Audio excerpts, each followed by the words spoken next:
Where are they? Where are the besties? They're there. Look at the besties. Are they there? Yeah, the besties. I don't know. Hi. Besties, you gotta stand up if you're in chat. You gotta tell us. That's the Besties, I see you.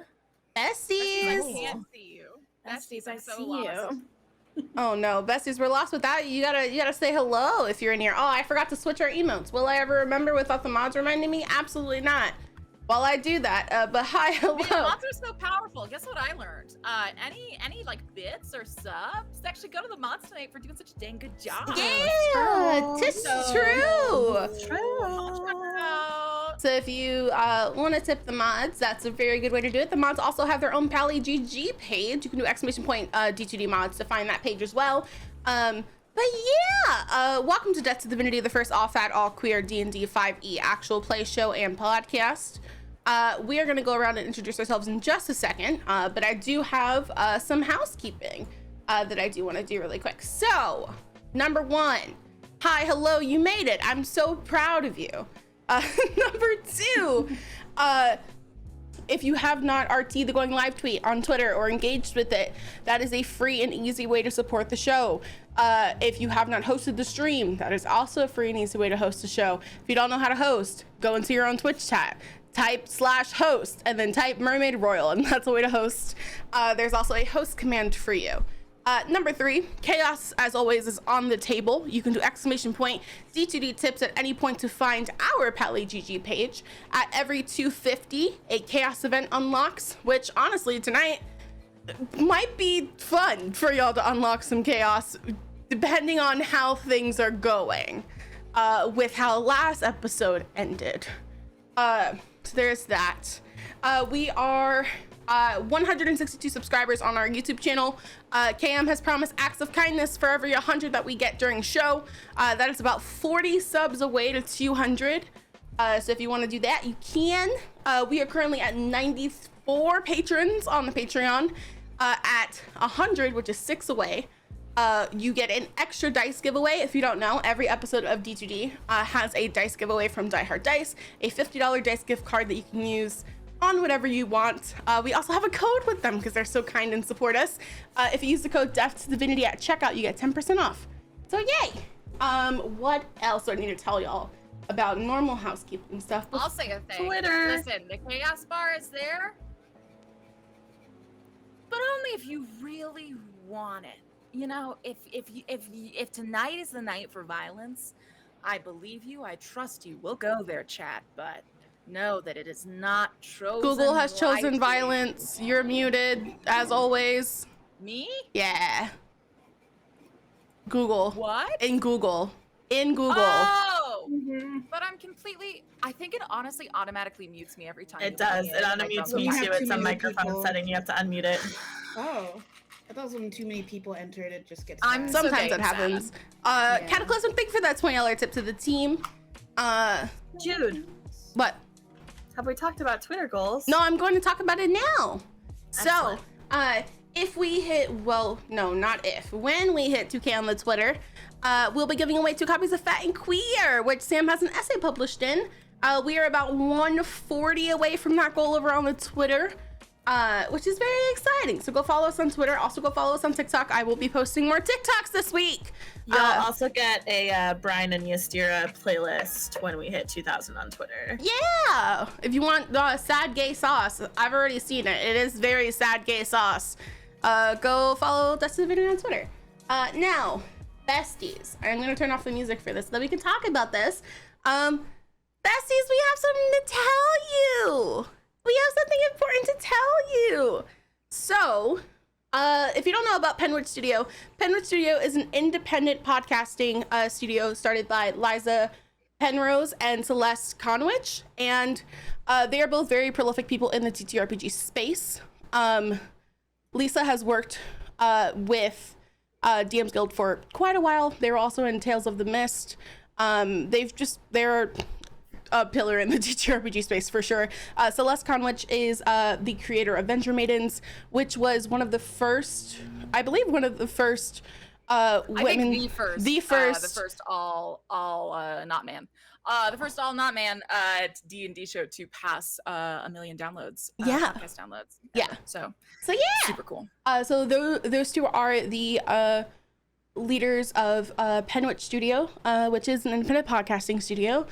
And Death2Divinity is one of their shows now, which is very exciting.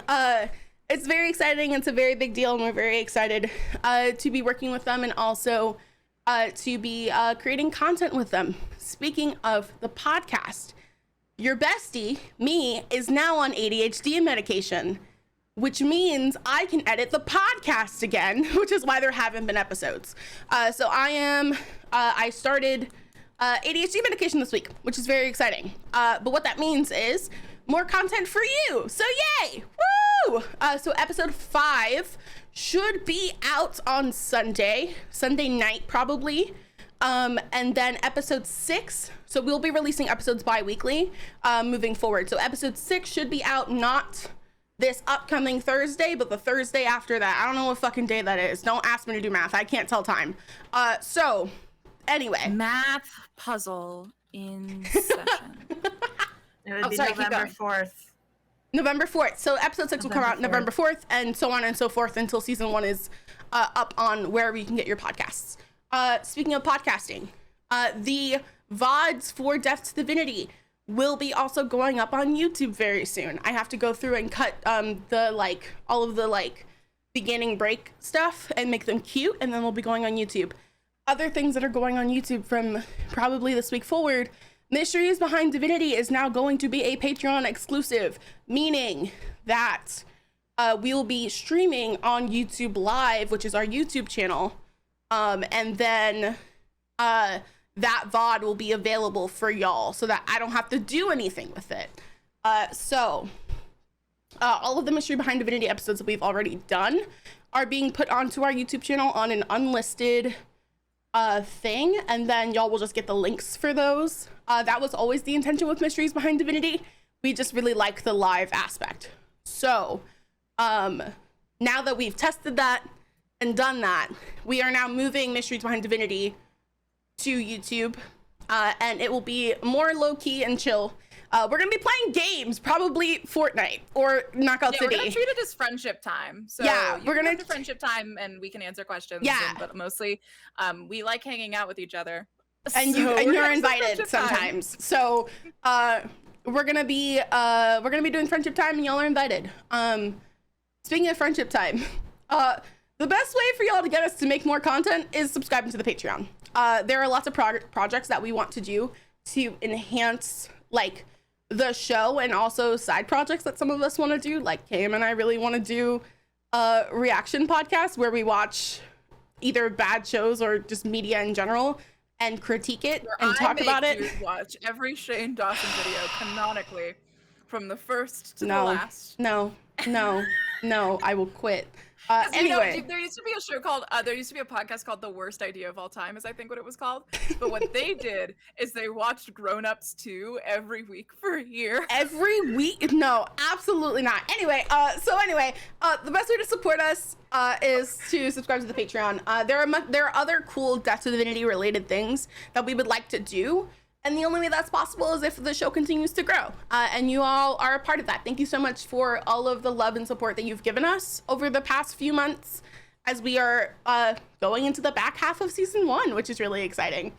If you missed the announcement last week, our finale is now December 17th. We've added 5 new episodes onto the end of season 1, which means y'all get more time with us, which, who would be mad about that? But yeah, that's all of the housekeeping announcements. Does anyone else have housekeeping before we go into introductions? No? Great, perfect. Hi, if you're new here, I'll go first. If you're new here, this is my channel. My name is Jude. My pronouns are she, they. I am a variety broadcaster here on Twitch. I'm very loud, very queer, very chaotic, slightly cozy, really happy to meet you. I play Adriel Hollowtide, who is your local Twilight cleric, Asimar. who's baby. I love her. And yeah, Sam. Hi, I was hydrating. I was watering my bones. I'm so sorry. Hello, my name is Sam. My pronouns are she, they. I play Brian, whose pronouns is she, her. She is your local rogue assassin type, and currently the drama in a big way. So Definitely the drama. Lyrica. Hi, hello, my name is Lyrica. My pronouns are she, they. And I play Current, who is a Hurricane Genasi druid, whose pronouns are also she, they. And It's yeah, I Lyrica's am not the birthday drama this tomorrow. oh, yeah. It's Lyrica's. So besties, if you're not typing happy birthday Lyrica in chat right now, you're doing the wrong thing. I'm sorry, Lyrica, continue. Oh, I was just gonna say that I am not the drama this week, which was different from the previous week. Hell yeah. congratulations. I'm really happy for you, bestie. Congratulations, bestie. Molly. Hello, I'm Molly. Pronouns are she, they. I play Gideon Osmond. Pronouns also she, they. A tiefling wild magic sorcerer and known hottie. Hell yeah. And then Kita. Hello, my name is Kita, and I play Winona. Both of our pronouns are she, her. Winona is a half-elf barbarian who is chronically anxious and awesome. I had to tack that on at the same time. Yeah, she is awesome. We love her very much. KM, my sweet baby. Hi, I'm Katie May. I'm also known as KM the DM. I use they, she pronouns, and I'm here to fuck or fight. So let's figure out which one. Why not both? I'm What so if sorry. they're I don't the know. same? Why not I'm both? panic because I've been watching a lot of commentary YouTubers, and like every time they start, they like say the same thing, and it's people, you know, everyone associates it with them, and I don't know which one am I, and I don't think it was that, so I'll just keep working on it. I love the fucker fight. I think it's really great. So we gotta fuck around to fight out. Okay, so I'm a little bit feral, and I know that this is usually the part where we do recaps, but I want to put a pause in between recaps in this because I would like to discuss a tool unlocked. Yeah. Let's talk about the dashboard real quick, and then I figure you all will approach this recap competition on even ground. I took notes this week so that I could maybe come for Molly's crown. I did homework. I did it. Let's see if it's enough. I will never learn from my mistakes and take They're all notes. prepared. Whew, that's hot. I didn't take notes, besties. I'm learning what my love language is. It's whatever this is. Yeah, I scrubbed through the VOD and I was like, yes, I remember this and this and anyway, I'm prepared. Okay, I'm sorry, continue. No, tell me more. Anyways, no, I'm kidding. So hello, welcome to a dashboard. This is my dashboard moment, and I hope everyone likes it. So, in Roll20, dashboards are like a thing. But basically what they are is they're like party home pages for our heroes and you all to have and to refer to as need be. So I wanted to go through over each part of the dashboard so that when people can see it from here on out, they just kind of know what's there. I want to talk about what's up already just to kind of give everyone a refresh. And I just want to vibe. So we'll start in the top corner. Yeah. And we'll go around. If anyone feels like they have the capability to take a section, interrupt me. Otherwise, I'm just going to go through them real quick. So we're going to go ahead and start in the green checkered area. This has some of our most basic stats. Of course, like location right now, that's Terra Pine. Our rivals right now, which are Key. everybody's favorites, Key and Nakia. Which I have to move back to the token layer. There you go. We've got our allies, which are Guildmaster Highlocus and Guildmistress Simpira, which I find very funny. No low tier allies, you just went straight to the top and went, hey, I think Evie would be an ally of ours, technically. has she pledged yourself to your cause? No. She will. Then no. Okay. So that's like my question, right? You can have friends, and if we put all your friends on this list, it'd be a pretty big one. But it is people who know your mission and have committed to aiding you in it. I see. Okay. So we just got 2 guild masters in there right now, which I find very funny. And then we've got our party loot as of right now. There's 293,000 gold. And then you haven't broken up any of your money into silver, copper, or gems. You may want to, you may not want to. That's up to you. So then down here in the next easiest section, we have our list of the fallen. Which, is dead folks. Dead folks. So right now we've got Captain Reader, rest in pieces, and Ophalie Barbone. There, R.I.P. And then next up, right above it, we actually have, this is actually just a little season rotator. So when it's winter, it'll look like that. Oh, but right now it's spring, so it looks like this when That's I so move it cute. correctly. So yeah, that's telling you it's springtime. And then we come over here to objectives. So the objectives are going to be maintained by the players. I'm not going to touch them. I touched them a little bit to help them get set up, but after that, my paws are off. My paws are off. So who wants to read me through the party's current objectives? I can. Thanks, Molly. Collect the map to Doxan's temple. We knew that one. That's the big one. Retrieve the prophecy from the temple. That's the big one. That isn't. Oh no, never mind. Go ahead. Yeah, we gotta get the map to get the prophecy. Obtain the brittle rose to heal High Locust. My biggest priority. I love that bird. Establish connections in Terrapine. It's happening. Attempt to exonerate Brian's dad. Good luck, us. Maintain Misha's secret identity. Oof.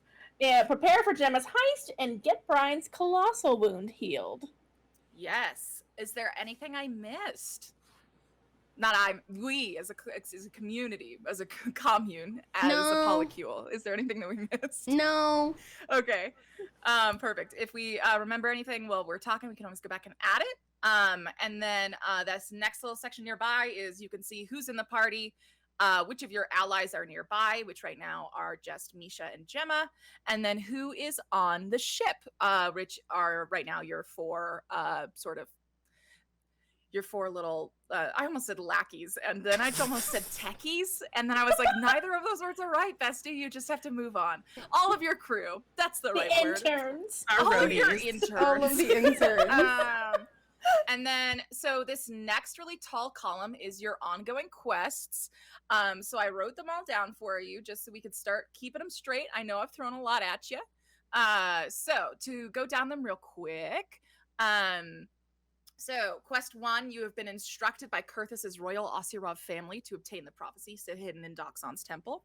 Doing that. Since the next one, quest number 2, since current joined ISIS fidelity, the hit ordered on Brian's life has been forfeit. Still, you do not know who wants your party member dead. That's quest number 2. Quest number 3 reads, Zubafax's guildmaster, High Locust, has requested that you obtain a brittle rose from the null zone to heal the grove. And quest number 4, more about the grove, says, as of now, the grove in Terrapine is still dying, and Terrapine still considers Brian's father to be at fault. After that, quest numbers 1, 2, 3, 4, 5. Quest number 5 is you have found Gideon's sister, Nakia, but she has no fondness for you and no motivation to help you in your quest. And then number 6, you have agreed to help Gemma break into Fidelity Bank to steal an Arcanic deck card and the map you've been seeking. She has asked you to discover how to break into the elevator and the vault. So those are all your quests right now, to remind you. And then here in the final category, we have our little calendar. It's year 4405. We are in the month of Archon, which is the second month out of the year. I don't know if they have like days of the weeks here. I was thinking about this. I was like, I just don't know if they exist. I think they're just days in months. Okay. And then it stops. Yeah. And then the month restarts. But yeah, so 28 days in every month because that's the way it should have been, God. And so sorry, I can already tell this is going to be a feral one. You can kind of see just the scope of our journey so far. Right, so on the 1st of the month, the Chosen was selected and Captain Reader was killed. That brings us all the way up to the 7th, which is today, which is why the little flag is there, which is the day of the Batch Brawl. You know that the wedding is coming up on the 10th between Mario Graham and Ystera Pressfiend. And you know that the 22nd, all the way down there, is the Young Monarch's 25th birthday. So that is everything that is on our dashboard. Besties, do you have any questions? Do you feel like I missed something? Any notes? Do you want to tell me how hot I am? You're very hot. I'm open up to anything. You're very hot. Thank you. You're welcome. I love the dashboard. It's so great. cute. The dashboard looks really cool. Thank you. Fantastic and very helpful. It's so helpful. Yay!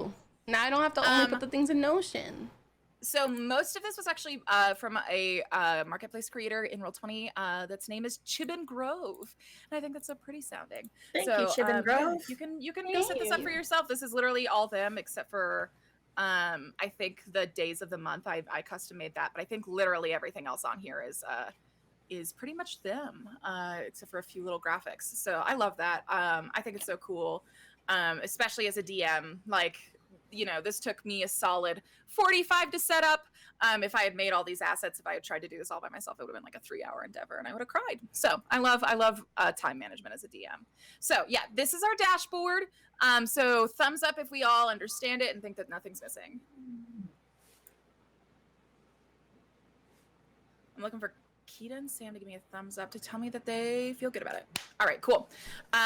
So yes, my cat keeps choosing violence like off screen, and so I'm trying. Yeah, well, to, like, guess what? I'm about to manage choose her. violence, so maybe pay I'm attention to me so instead. sorry. Okay, carry on. Wow. I'm kidding. Please. Common, you're gonna get me killed, please. Okay, so yeah, so this is our sweet little dashboard. Now that we've gone over it, we've gone over our objectives and our current quests. I think it's time I turn it over to Time Daddy to really show people the business. Who won last week? Yeah. Sam. Sam? I believe it was Sam. It's So me. Sam, you choose who starts this week. So go ahead and make your selection. I choose Jude. Are you I saying would that have because I chosen just... Jude as well. Alright. I believe in this. That's fine. All right, Time Daddy, you have 15 seconds up on the clock. Jude, you let Molly know when you're ready. I'm Take it ready. away. All right, 3, 2, whoa. Oh. All right. 3, 2, 1, go. We get into their Terrapine proper. Brian gets pissy. Adri sees purple smoke on her back. They go into the grove, find the flux poison. Current sees Merrick. Renona sees somebody watching her. Brian threatens a man's life. Misha gets told to go to the boat. The shrimp gun only works underwater. Daisy asks Ophelia out. High Locust tells us about Curtis and the Brittle Rose. Brian was a problem child. We go to the library. And Adri watches stop. Ophelia die. Wonderful job. You got pretty dang Very far, good. and that was pretty informative. You missed a lot of things that I would go back and ding people for later, so pretty solid start. Who are you picking to go next? Sam. All right, let's go. Smart choice. All right. Okay. Ready? Yeah, let's do it. 3, 2, 1, go. We made it into Terrapine. Brian got into a fight with basically everybody. They're being followed by at least 2 people, possibly 3. They met with the Guildmaster for exhibit facts. They have to find this Brittle Rose. Everything's terrible. Shrimp gun only works underwater. And stop. Shrimp gun only works underwater. So Very true, Bestie. important. Who are you picking to go next? Oh gosh, Lyrica. Lyrica, you're up next. Let's see if you can kill it. Let Molly know when you're ready. Okay, I'm ready. 3, 2, 1, go. Hey, we got into Terrapine. Current ended up seeing Merrick, wants to kick his ass when Nona saw a stranger on the roof. We found poison in the apple tree in the grove, and then we got into exhibit facts. We met High Lucas, found out that she is also sick. We got to find a Brittle Rose, and Ophelia met a very untimely end. Ooh. Okay. Who's going next? Molly. Hell yeah. All right. I will Someone be, daddying I will, be daddying I will you this be evening. daddying you this Molly? evening, as I do every Thank week. you. Yes.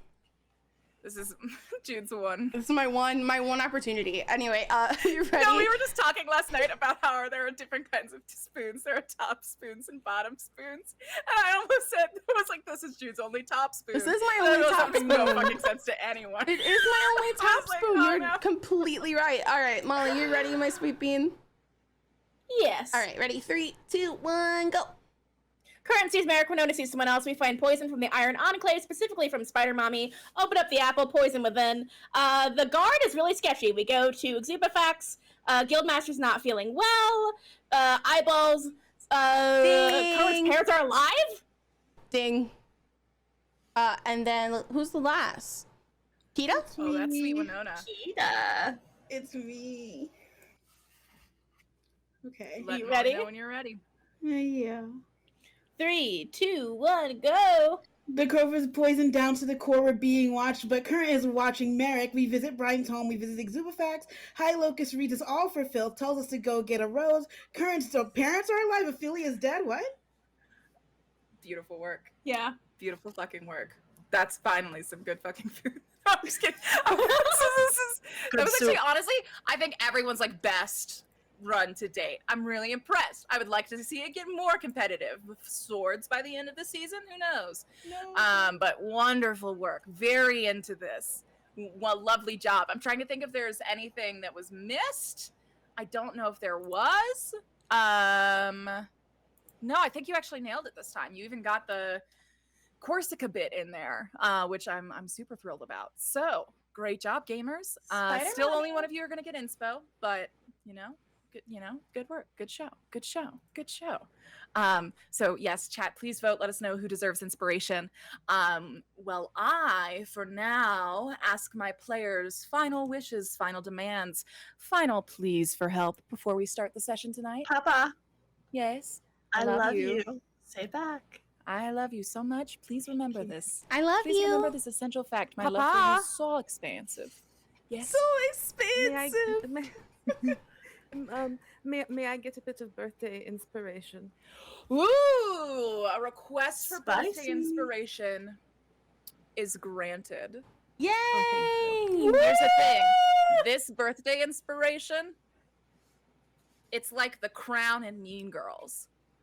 So you can break it. You can take advantage whenever you want, right? Once in the game. But this little broken piece, you can give one of your friends advantage when you feel they need it most. On your birthday, you get to give a gift. How's that sound? Oh, I love that. That's so All right. nice. So, final asks, demands, requests, please. Venmos. I'll take that. That could change the night. Tips chat. D2D tips in the chat. Oh no, I meant my players Venmoing me to keep you alive tonight. No, I'm good. Oh, okay. I don't have money. Who does? Anyways, Money. What? I did it. Yay! I did it. first W. Yay, Jude. Yeah, it's my first W. I did it. Oh my goodness. Look how far we've come. I'm so proud of everyone. All right. Well, there are no demands, no pleas, no Venmo notifications. I suppose there's With what nothing money, left. bestie? You're not getting it. A fucking dime from me. Check again, bitch. Oh! Sam's fearing for God. their life. Sam's fearing. Damn, Sam has something to prove. Sam, Can I Venmo to also keep Sam alive? So eldritch and sad. Stop. 100% joking. I know you were, but I love to call you on your bluffs. Sam gets one death save positive with the Venmo. All right, whoever has the most hit points at the end of the night gets to decide what charity that money goes to. Love it. How much money was it? It was $5. It was Okay. not significant. It Don't was panic. $30,000. Like, hello? It was my October rent. Actually, it just went straight to Katie May. Yeah. Oh my god. No, I'll feed that $5. I'll boost it in with my chaos bar tip for the night, and we'll get that to a nice charity. I think that's a good choice. So, but it is time to hop in, gamers. So we leave things like dollars behind. It's gold pieces, bitch. We're rioting tonight with these gold pieces. Much harder to make it rain, though, I will say. But here we are in Terrapine. You all have been here for, honestly, not as long as it feels. You have only been in Terrapine for like 48 crispy hours. I know it feels like a lot more, but that's true, besties. Time, an illusion. Here, very real. You are all 48 hours into your trip, and we're gonna skip forward a little bit. I know where we ended last time was a little tense, but we're still gonna move to, I think, where all good adventures start, do they not, in D&D? Which is at a tavern, the inn. We're gonna head back to the Blushing Pear about 5 or 6 hours in the future. It is about 8 p.m., I would say. So not like the sun's here, but you would imagine it would have set by now. In the Blushing Pear, you are all sitting around this table, drinks in your hands. You can tell me who's drinking what when it gets around to you. I do want to say that there are a few additional things on this table. So, first and foremost, Adriel, right to the left of your drink is a single pair of glasses. Brine, sitting in front of you is an unopened, simple, wrapped brown package with twine tying it neatly, sitting right in front of you. To the side of you, staring into her beer, is very numb Daisy. You didn't quite know what to do with her. So she came back with you and is processing her crush's untimely death sort of in your vicinity. So Daisy's sitting to one side of you. And I think those are all the things that are a little new, right? Daisy's at your side. You all managed to get back here safely, get some drinks. I don't think you all talked much. I think that you all kind of got swept into Zubifax's guild procedures as everything kind of unfolded quickly. And suddenly you weren't part of the narrative anymore, right? This is guild matters. Brian, you've been gone for 10 years. You know, as you were the ones who discovered it, but the guild was the ones who decided to handle it. So you left after a while, after you kind of realized, man, like, maybe I shouldn't be here for this. Maybe I shouldn't be here for this clearly very personal unfolding. So you headed out. You came back here to the Blushing Pear. You've been sitting in front of your drinks for a solid 25 minutes now. My only question is, did anyone go upstairs first to like change or unpack or do anything, or did everyone just sit straight down at this table and order strong liquor? Adriel immediately went to shower because all she can think about is the blood on her hands. Yeah, okay, so go ahead and roll a perception check for me. But I will say, there was no blood involved in this assassination. Okay. 12, totally good enough. While you are there grabbing a change of clothes, there is a note left on the counter, the dresser in between the two tables, and it looks like this. Gemma, please. It says, "Stake," in just sloppy handwriting. "Stake out midnight." A bunch of money symbols. Oh my god. And then just a signature lip print that's clearly her lipstick. Gemma. Adri will take the note and like put it in her like her pocket, kind of shake her head a little bit, and like make sure to like lock up behind her and whatever, and then just head back down. Okay, yeah. So yeah, you head back down. I think like it's 20 minutes. So you like went up to shower. You haven't even gotten a drink yet, then we'll say. The glasses are just sitting on the table waiting for you. And you can you go and get your drink and you come and you sit back down. What's the general vibe at the table, everybody? I think Brian is actually like holding Daisy's hand under the table and is just kind of like very calmly like talking to her, like in like this slow steady stream of just like, I know that this sucks, I'm so sorry that this happened, like it'll it'll get easier eventually. I'm so sorry. Like, just like very like older cousin, like trying to soothe the traumatized younger cousin kind of vibes. Yeah, and suddenly a very talkative girl is not so talkative anymore. Anytime you try to speak to her, she just gives you like a sort of numb nod of recognition, and then she'll drink just a little bit more. And that seems to be the routine. Besides the quiet reassurances here at the corner of the table, close to the fireplace, what else does the mood seem to be? I think Winona in this moment is dead silent. Okay. She doesn't really take to death very well, despite being a fighter and like knowing that like it's always weird to like fight and like people get hurt, but like never actually bringing somebody's end and seeing somebody actually die in front of her is really jarring. So she just hasn't been able to say Has anything. Winona killed anyone before? No. Has anyone at this table besides Adriel and Brine killed anyone before? Okay. For who at this sad little inn table was this the first death you had witnessed?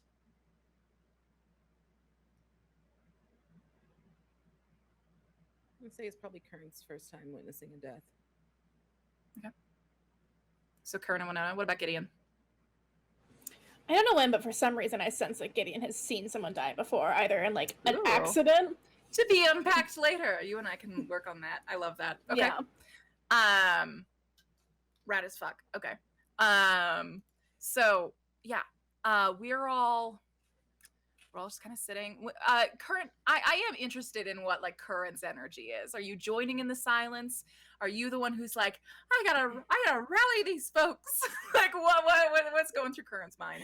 I think Current is sitting there and specifically ordered the drink that that Gideon had created when we first got to the tavern, and it's kind of one of those moments where I'm almost like looking at my drink, just kind of stirring it around, and then I have that moment where I'll come up, think of something to say, and then I'm like, no, that's not right, and then try to break it again, and then that's not right, and then at the same time kind of thinking, well, like it's hitting Current really for the first time that this is what it's like not being within the castle and within the protection of Kurthus.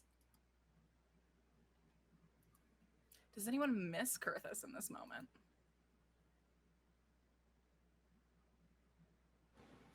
I think Gideon does a little. And it feels really like confusing and weird. I think Adri does a little, but she's also fucking pissed at the crown right now. So, I mean, Yeah, they're both. Okay. So yeah, what does it look like as Adriel kind of like approaches the table again and comes to sit down? Do you go and you get a drink? Do you do anything? Like as you enter this clearly the glum zone, what does it look like for you? I think Adri goes and like grabs like rum and coke, and then also grabs like a thing of like whatever the equivalent of cheese curds is. Trash can nachos. Trash can nachos for the table. And like brings back over the giant plate of like nachos and sets them in the center of the tea table. Oh, it's an actual trash can. Yeah. Oh, huh? No, she does not order that. She orders something smaller than that. No, it's not like a trash can, but it's she's a tall lady. Okay, yeah, I'll put a little bit of heft to I'll put her. the big ass Don't nachos on the discriminate. It's like table trash because can. we have not eaten since Right. this morning. Right. And we'll like sit down with her drink and like take the note out of wrong button. Take the note out of her pocket and like hold it up. Be like, special delivery? And she'll like unfold the note and also put it on the table. Okay. Brian just chuckles a little bit when she sees the note. She doesn't really have an outward reaction other than that, though. Are we going to this? Are we sleeping? Andrew will start to break the silence. I mean, we agreed to help, so if we're agreeing to help, we probably got to help all the way through, you know? What does a stakeout have to do with a heist? It could give us information. It could tell us the guard rotation. There's all kinds of information we could get from a stakeout. Okay. Yeah, and all the comics I read, it's, you know, like growing up, it's like we all have binoculars and we're like all on a hill. And then we like watch a guy, you know, go around in a circle and then we're like, there's the window when he's not there. And then like something will happen. I'm sure it's like true to life, right, Brian? Yeah, something like that. Okay. It's not totally wrong. I feel prepared. Might as well do this tonight, right? Might as well. I would like some form of sleep at some point, Adria will say as she takes one of the nachos and like pops it into her mouth. We don't all have to go. I mean, Gemma's not going to need the entire group of us, and honestly, having everybody there is going to make it not the stealthiest of stakeouts. The loudest stakeout anyone's ever heard. Ever. Is that the safest thing to do right now? What do you mean? I don't know. I mean, like, after like being watched and watching somebody die at the guild place that we were. I mean, I noticed this whole thing isn't safe, like in general, but like, I mean, being followed in Terrapine is kind of par for the course. normal. Okay. And people dying is not that unfamiliar, to me at least. Yeah. But if you, I mean, like I said, we don't all have to go. I could go and meet up with Gemma. You're not going alone, Brian. Okay, well, who's volunteering to go with me?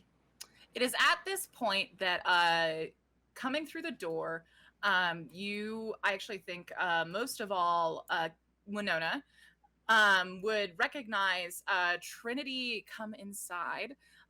She is the Water Genasi girl from the Derby team who fought with Lovey earlier today. To jog everyone's memories.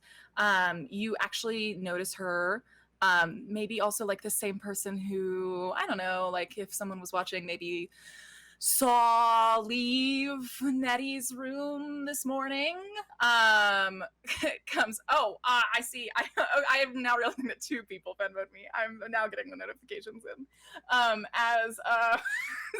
As Trinity walks over and begins speaking, kind of leans up on the counter and begins speaking with Nettie, and actually a mildly, still like jovial but kind of serious conversation. You can tell. I need to know if anyone's trying to listen in on it. Yeah, I'm for always sure. trying to listen Yeah, to I'm gonna try everything. to listen to. Yeah, perception checks from anyone who's trying to listen. I rolled a 15. Yeah, so I'm looking for 15 or above here. So that's going to be Gideon and Winona and Wait, Current and Brian. Kurt and Brian. me, everyone but me. Everyone but Adriel here. I'm preoccupied is- with death thoughts Yeah, currently. Yeah, trash can nachos. And so you are, so everyone else can kind of hear this conversation happening. Trinity leans forward. She says, hey, I know that you and I had like a huge plan for tomorrow, and I was going to take you out, and we were going to go do some stuff. I'm so sorry. The Derby girls just got pulled for a job, and I leave at midnight tonight. And Nettie kind of tries to like take this news jovially. She says, "Oh, well, that's fine. So, when would you be back then?" And then I think everyone who got above that 15 hears this very key next phrase. And I do genuinely believe it is like, well, Adriel is talking. And so Adriel thinks you're all reacting to whatever Adriel said. But the following words are said by Trinity. She says, yeah, one of those Kurthis groups hired our crew at like a wild price, frankly. And we're heading out with them tonight to help them do whatever job this is.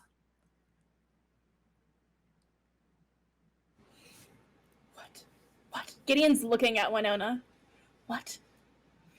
Hey, how much money do we have on the ship? A lot of money? Hey. Why? Babe, however you much just you hear? want. All right? What? Sam, you're muted. Sam, you're muted. Am I unmuted? Yeah. Yes. We cannot be overheard right now. We cannot have this conversation here. Okay. You want to go upstairs? Okay. Mm-hmm. If we all leave, it's gonna look suspicious. I don't see you coming up with a better plan. So I just wanna, I could probably just go say hi. The conversation continues. She says, No, no, don't do yeah, that. it's not even like the No, cool Aren't ones you and like friends? Aren't you friends with them? So I'm just gonna. Hopefully it'll be done soon, right? It's a mess, whatever. It's a job. But then when we come back, do you wanna? And there's a pause, and then he says, "Yeah. No, I'd love to. I hope this journey's a safe one." And Trini says, "Don't worry, it's all the girls. We'll be fine." Kind All of of them? says, The whole team. and says, "What's the nicest booze you have back there?"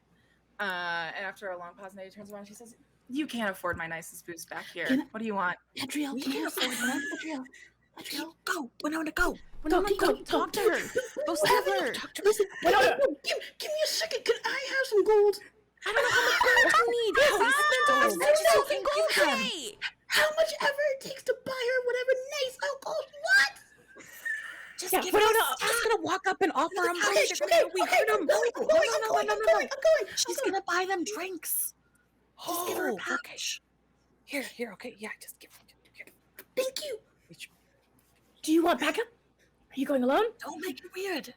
You don't know them. I got this. Well, you kind of know them. Winona's got this. Okay. Trinity, so good to see you. How are you Oh, I doing? thought that was you in the corner. Hey, hey, Winona, how are you? I'm good. I actually, you left, right? You all left the bash? Yeah, we got pulled. We just got pulled in another direction. Hey, what are you? Rumor has it has something to do with High Locust waking up. That true?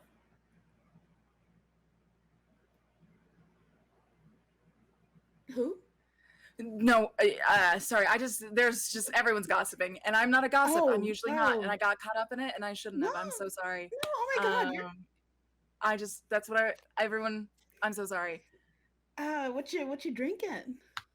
Oh, Nettie is currently getting me whatever she thinks would be a good bachelorette party gift because I didn't get one. And everyone else on the Derby team did, and I'm now realizing that I maybe fucked up a little. So I'm trying to fix that. Oh, you know what? You have been so kind to my arrival here. You and all your Derby friends. Why don't I get this one for you? Are your friends at your table your rivals? My what? Who you said rivals? No, no. Since my arrival, I got here. Rivals. No. You've been like y'all been just in open I get you. arms I and see. lovely since Yeah. Yeah, so Oh, I mean that's just amazing. Evie for you. I know, right? You're just so lovely. Thank And so you. dang strong. Just I aspire. But yeah. Thank you so much. Yeah, no, that's you're great so to welcome. hear. I'm glad that Um, someone can show up to Terrapine and love it as much as I do. Aw. Yeah. So yeah. She kind of like her eyes are starting to narrow, not in like a distrusting way, but like I'm beginning to sense that this person clearly wants something from me. Okay, I'm gonna be real with you. Yeah. So who are these Carthinians that you're working for? At the table, Brian puts her head in her hands. I don't know what to say. Adri leans over and goes, no, this might be the approach. That might be how they do No, she's. And We overheard. You were talking. Trinity looks back at the table and then looks back and says, "Man, I didn't know my voice carried that far." Yeah, no, It says, she says she's your friend, Kiara something. Are you kidding me? Brian has picked up her glass of alcohol and drained it. Feels fair. Friend is a very generous term. He said that. Yeah. I mean, we were about ready to deny her request, and then that's when she said that she was friends with you. No, you see, here's the thing: we're not friends, and that's mostly her doing, honestly. I'm really sorry you got manipulated like that. That sucks. Okay, so you're not rivals. We're coming back to rivals. Yeah, Now we're talking now about rivals. rival is Okay, I is the see. right word. And you know, Uh-huh. we're also on, same quest. Oh, Can't really. you all are on that quest? Not on like a shock. Why are two people from Kurthos on the same quest? I'm I confused. know it's a long story, and honestly, mostly not my story to tell. Um, but Okay. but my friends and I, Not we're rivals in the corner. not rivals. Mm-hmm. Great people, great people. We're really fond of the work that you do. We're fond of your guild. I mean, low key, I may or may not be interested, but it's neither here or there right now. Um, but if you want to work for some honest people that actually care and actually want to do some sort of justice and some sort of good and not do things for glory and power and whatever that group has going on for them, I'm sure that we could probably make a competitive offer. Man, competitive offer. Okay. Okay. I mean, obviously, I know you more. I'd prefer to work with you. The problem is that accepting contracts in Hawk Mongress is it's pretty serious. Once you accept it, it's kind of locked in. The only way around that really is for the entirety of the adventuring party to agree to dismiss the request. So we you would have to get everyone on the team's kind of buy-in on that. And how do you think would be best to explore that? I know, because I know you're leaving No, I mean, really soon. yeah, midnight tonight. But I mean, I guess if you really want to push for it, they're all at the bash. They're all in one place. You can make a pretty good case for yourself. I know Key's there too. Might be weird, but if it's something you're serious about, I'm not going to tell you not to do it. Okay. How long? Well, I guess. I mean, well, yeah. How long will they be there for? Well, it's kind of so there's like a mid in between the bash and the brawl and the bash. There's kind of like a rest period. Mm-hmm. So some of the people who are closest to the married couple actually go for like a really nice dinner. I think it's happening at Sampira's mansion right now. But I think in like an hour, so 9 p.m., everyone will be back there vibing.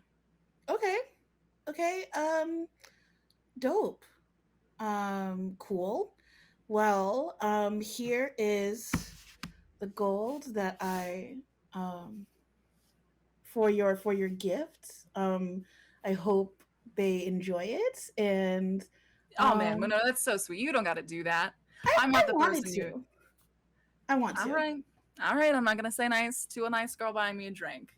My friend's drinks, I guess technically, but I think it still counts. Yeah. Well, hopefully I will talk to you later. Yeah, I'll see you at the party. Cool. Just so you know, everyone dresses up, and at that point, Nettie has brought back like the very nice few bottles of like honey wine. She gives her your money. So go and take, I would say 50 gold off that total, dude. And sort of turns back to you, kind of like gives you like a nice little pat on the shoulder and says like, Winona, if you're there tonight, talk to Meridos. It'll be a really good indicator if you're Hawk Monkrest material. Okay. Cool. Will do. All right. We'll see you at the party tonight then. She kind of tips the bottle of mead at you, and then turns around and begins walking out of the building. On the way out, you hear a bump and then a crash as one of the bottles of mead falls to the ground. And then you hear a very familiar voice say, "I am so sorry." Misha, dressed as Julian, has bumped into Trinity and caused her to break one of the glasses. Trinity's like, "No, don't worry, don't worry," and they kind of magics it away. And I think they both try to magic it away at the same time. And then like that part of the wood like turns bright white, and you hear Nettie say, "What are you doing?" from the counter. And it's just there's like a growing moment of distress as Trinity finally like leaves, and Misha's like, is it money? Just like, I'll give you money. I can probably fix it with my money. One sec. Just a frantic moment, Winona, as you are given space to return to your group of friends.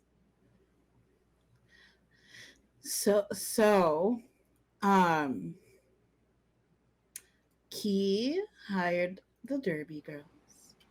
Yeah, we heard. Yeah, you heard all of it. She called you her friend? True. What an asshole. Yeah. All right, well, Yeah. who's going to the party and who's going to the thing with I'm going to the thing. I'm not going to a fucking party. I'm feeling a party tonight, personally. Okay. Current? You know what? I think myself and my sneaky boots will accompany to the stakeout. To the thing? I love the thing. Brian tries to wink at you, but she only has one eye, so it just looks like she's blinking. Current's like, Adri will wink for Brian. The thing? I love mutual aid. Oh my god. And then Adri will go, I'll go to the party. Don't look at me like that, Gideon. I'm just excited to hear Adriel Holotype say, I'm going to the party. For the mission, Gideon. But it's a mission at a party. Is there a mission at a party? Misha says as they approach your group. Yeah. There's a mission at a party and there's a mission elsewhere. There's a stakeout, and then there's you know Key. You know Key. Mm-hmm. What do you Yeah, think what's your about Key? opinion? Yeah. What's your take? Julian. Gideon leans back. Yeah, Julian, what's your take? Well, Key has been a friend of my sister's for, I don't know, 10 years now. She's fine. She comes to all the events. I've not the person who I would try to get to know on a large scale, but fine, from what I can tell. We can work with that. Gideon turns to Winona and Adriel. They don't like her. Right? That's enough, I guess. Yeah. Do you wanna so does someone want to explain what's happening? Key's a jerk. And lied to the Derby girls and told them that Winona is her friend. Who are the Derby girls? You have been gone. These really great, hot adventurers who we need on our quest because they're very skilled at what they do. And not yes. because they're hot? That's a bonus. No, it's just a bonus. Yeah. Did you watch? Okay. You watched them fight during the brawl. The Trinity's a Triton, I right? only watched your fight, if I'm going to be honest. But I believe Useless. you. Absolutely useless. It's kind of heartwarming. Just a little. It's kind of sweet. All right. We have Well, to dress up for this yeah. party. Do you Okay. have formal wear with you, Julian? Do I have formal wear with me? Yes. Okay. Julian packed me a bag of his formal wear. Great. Above game, how far is the ship from Terrapine? Like a 20-minute walk. Because it's just on the outside of the shell. So you just got to go outside the gates. It's like leaving Disney World and then going back inside Disney World. That sounds exhausting. Yeah. It's exhausting, right? You got to go through the line. But it's not like distance that far. It's just exhausting. I left my formal wear on the ship. And we only have an hour, or we have an hour, or we have longer. You have basically an hour to like get changed and do what you want before you show up to this party.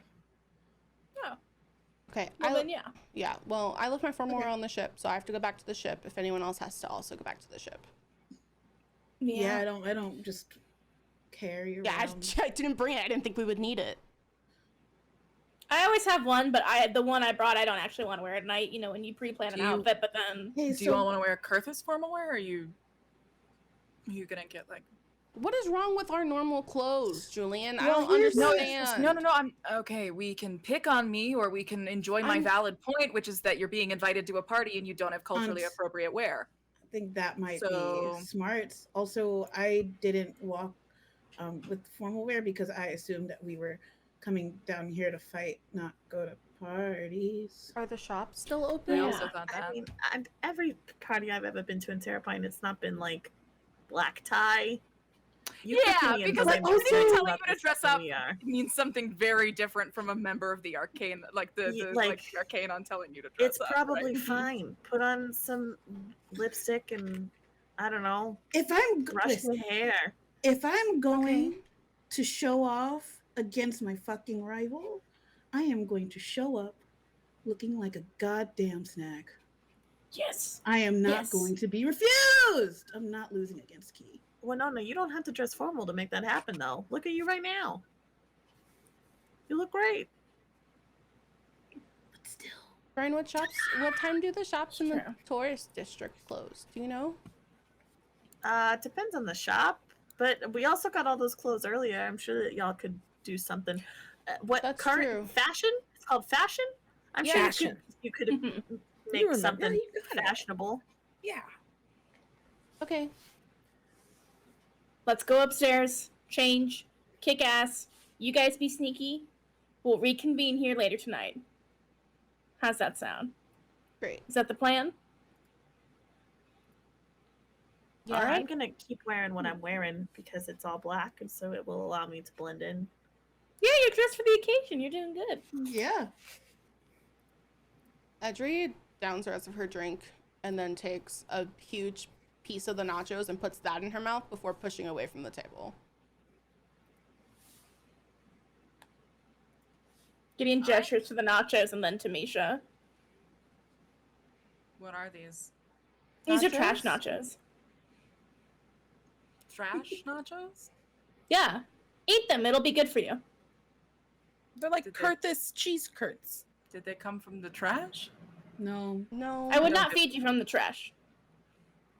But they're called What's trash wrong nachos. with eating from the Yes. trash? They're in the It's trash. just like but when they're Logan not Ryan speaks, from the Misha gets so trash. stressed out that they like just reach for the nacho. They're just Brian, like, please. Sometimes you have to get food from the trash. What is wrong? yeah, with you people? delicious trash nacho. Delicious, so good. Look, you're living life. Yeah, I love it here. This is fun, right? I'm gonna go get a drink. Oh my Gets up God. and walks away. Bested by the thought of eating a trash nacho. You all are left to plan your evening. All right, stakeout party. I'm gonna go get dressed because I'm my gonna go eyeliner takes a change. minute. I'm gonna go change. I already showered, and Edri like starts for the stairs. Same. I'm just Brian's gonna like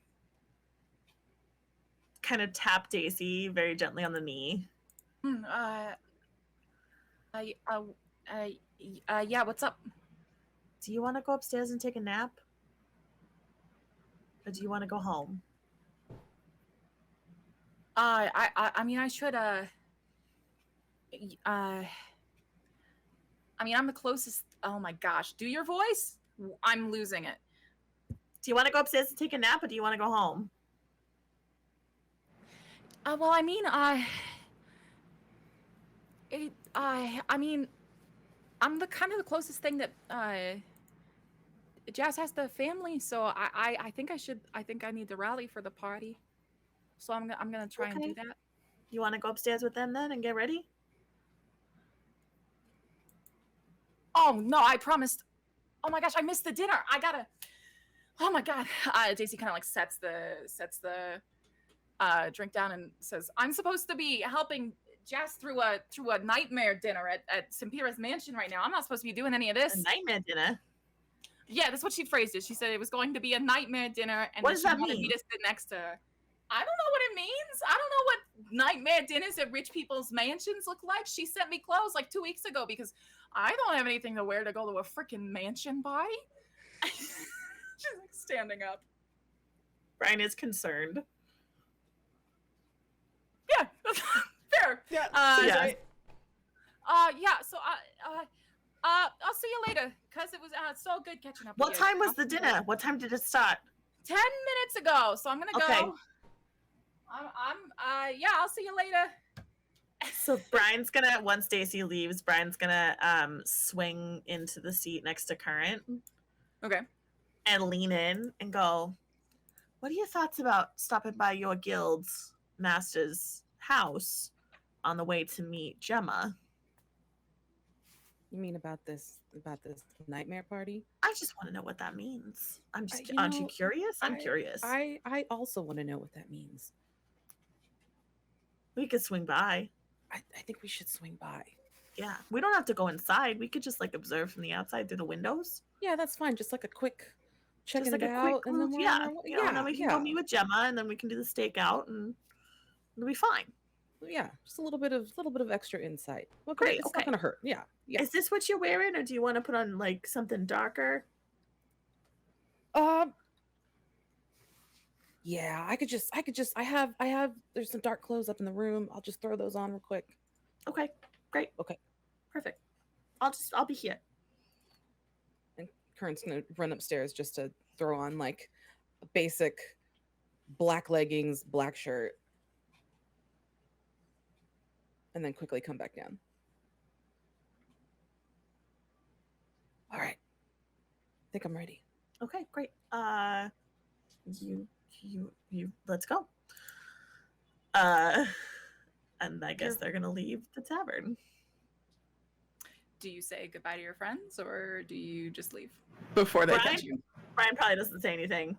Yeah, that's what I fucking thought. Okay, well, They're all upstairs getting ready. She doesn't have to get ready. She's ready. All right. So then, all right. Can I just get the scene of can I get getting ready from the party people then? Can I get that for 600, please? I want to see what domestic getting ready looks like. I'm so soft.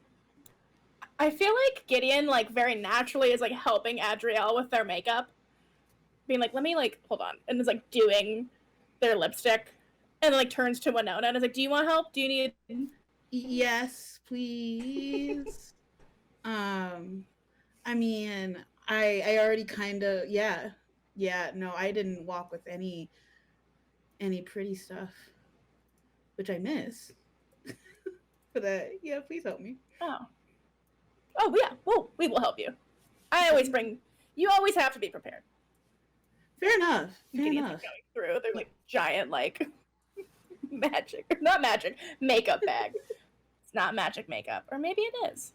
I don't know. That'd be cute. Tell me about it. Gideon, do you have a hair tie? Adri's gonna like call out as she finishes stepping into this dress.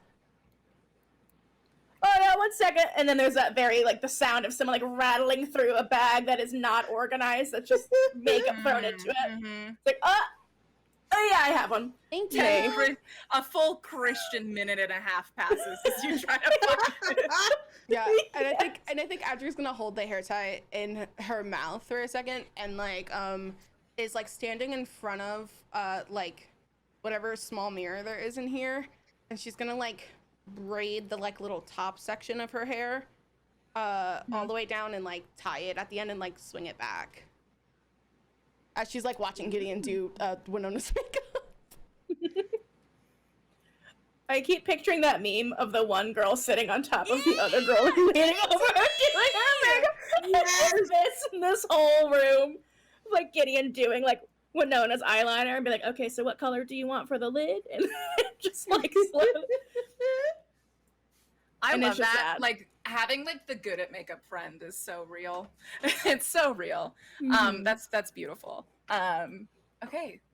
What else happens as you all get ready? Are you bring anything to the brawl? To the bash part of the batch brawl? The batch? The brawl bash. I think Adri makes sure that she has like her rings on, especially the one that like conceals shit. She's like, has a dagger strapped to her thigh just in case. And is like, was gonna wear her like pretty new cloak, but decided against it.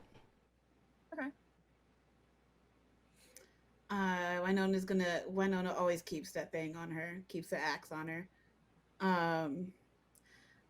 Winona still needs like a dress or like some sort of like formal attire. I think Adri searches like through the bags and goes, Mhm. Winona, here, I found one. And it's like all the way at like the bottom like bag. And she like lifts it up to like show it to Winona. She's like, do you like this one? I think there's another one. Maybe like, okay, there's this one that's like a bodycon, and she like throws it on the bed. And then there's this one that has more like of an A-line skirt, and she throws that one on the bed. There's this one that has this one's like a maxi dress, and she'll throw that one on the bed. You were ready. Oh no, Julian bought these. Well, that's right. Julian. Good person. All right. I'm gonna put on the bodycon dress. Yeah. Ooh. Fuck you, Key. Do you say that out loud? Yes, I was Like looking at yourself in the mirror, like, fuck that Fuck. bitch. Okay. I love that. Perfect. Yeah, is there any other ways that you all, I guess, get hype? Very important for me to ask. I don't think so. I think Adri looks at Gideon and Winona, and for once in her life, it's just kind of like, I want to go do shots before we leave. Yes. Oh, this is the best night of my life. Yes. Yeah, I think Gideon's hair is kind of like, not like greasily slicked back, but just like pushed back. And they're wearing this like white, deep, like button-up shirt, but it's like unbuttoned until the bottom button, so their chest is just kind of open. With like these like high-waisted black velvet pants, and then this like little like black like floor-length velvet like jacket with like long sleeves, and then it like flows out behind them, and then this like giant like gold necklace that like goes where their exposed chest is, and then just like dripping with jewelry from the ears and horns, and it's all like white, gold, and black. And I don't know if that like cut on their chest is visible right now, but it's a titties out look, so it could be. I love a titties out moment. You know me. Yeah. Very powerful. Thank you for telling me what you're wearing. You know, that's my favorite part. Always. Oh, would you like us to all go? We can all go. Oh, please. I would never You'd like. stop you. I think Adri found in the pile, like a like black like mini skirt, like a black faux leather like mini skirt. So she's wearing that, and then she has like a long sleeve red top that has these like floral decals all over them, and the sleeves are like see-through. And she's wearing like this like layered silver necklace that just has like a bunch of chains, and then she's wearing these like dangly earrings that have like two little like circles, and then like a moon on one ear, and then two little circles and then a star on the other ear. And then she has that little like fishtail braid going for her, and she's wearing these like knee-high like ruched velvet like boots. Not a knee-high moment. You know, learning from Gemma, her only mentor at this point. So instead of like the dagger to her thigh, it's like in her boot at this point. And yeah, and she just has like her jewelry. Are you just taking some of like Brian's pile of daggers, or did you have No, one? I had daggers. Oh, okay. So I'm taking one of mine. And I have like a normal one, and then I have like my iron one that Misha made for us. Brian likes Adriel a lot, but I don't know that she would loan Adriel a dagger. Yeah. That's why I wanted to know. I didn't know if you were like, okay, Brian's stuff and dagger for me. No, That's why I was asking. Okay. Maybe when Brian's less pissy, Adri will ask for a dagger. But right now, I don't think that's an option for them. Feels fair to me.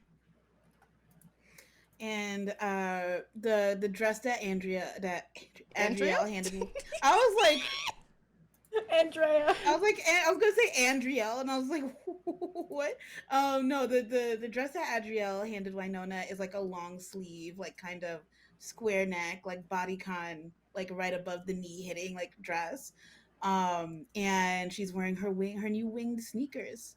to go with them. And Mm. she takes her scrunchie and ties her mullet her mullet hair up into like a top bun, but keeps the bangs in the front. Um, and yeah, and that's the best that Winona is doing. I love that. I think before they leave, Adri like sticks her finger in her highlighter and goes over to Winona and just like puts some on her cheeks and on like the bridge of her nose, like very lightly, and then closes it and puts it away. Thank you. Yeah. We're all so hot. Gideon somehow has one of those like pencil cigarettes. I don't know. And they're like, we look What? great. Where did that come It's from? like so really long. They just, I don't know. I want to conjure it here and now if Katie May will let me. One of those really long. Oh yeah. I Like think the you old- absolutely found it on like everyone was walking back super depressed on the walk, and you saw like a literal like weed shop on the way back from Terrapine, and you were like, my shoes untied.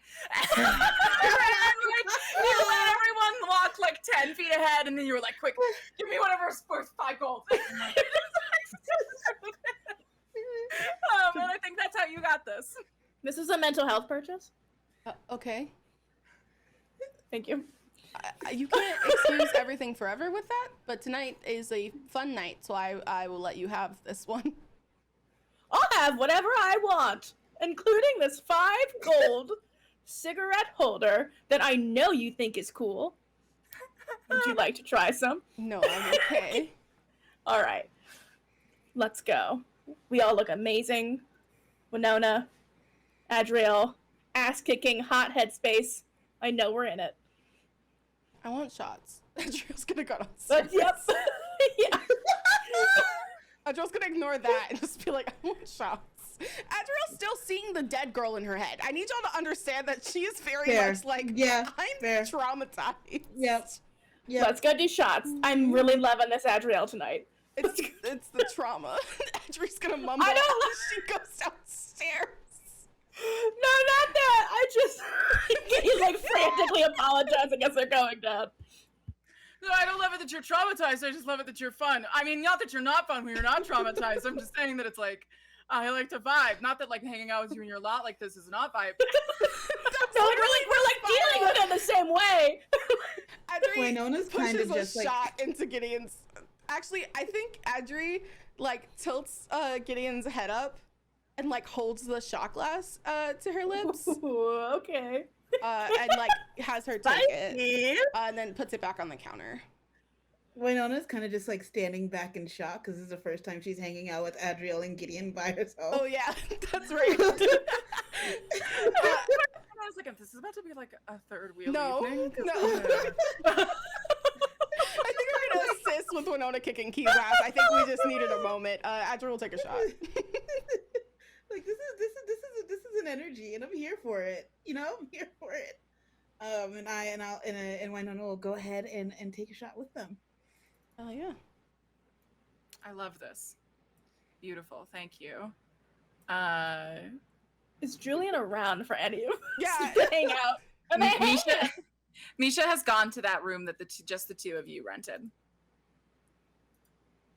Okay. Are Are they they- still getting ready? Yeah, are they not coming to the party with us? Adriel's gonna ask Gideon. I can go. I thought they were coming with us. I can go I did check on too. them. Okay. I'll go see what's up. Gideon goes to knock on the door. Yeah, so you knock on the door, and you hear, yeah, You okay? that exact amount of panic.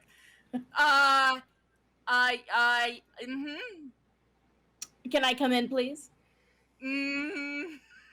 Hold on. There's like a 30-second pause. And then you like open the door, and Misha, remember, still in Julian's full form, blue tiefling male, is like standing there shirtless, with like pants on, but like a belt like around that isn't like completely hooked. And you can kind of like glance back and see that there's like 6 shirts on the table, like laid out on the bed, and like a pile of like 5 pants on the ground, and then and like a kind of like frazzled looking Misha is like, yeah, what's up? You should have told me you needed help in getting I don't know how to dresses dress past this them into the room. body. People keep talking to me because they think I'm this. I'm this. I'm not. So Yeah. I've never been hit on so many times in one day. Really? I'm stressed out. Yes, I'm stressed out. And so I'm trying to Okay. put clothes on that look good, but then we'll also tell people to not hit on me anymore. Because I can't do that. I'm trying to stay focused. Okay. Okay, I'll help. You want?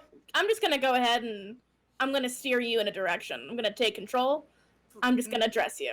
Is that okay? That's fine. Okay.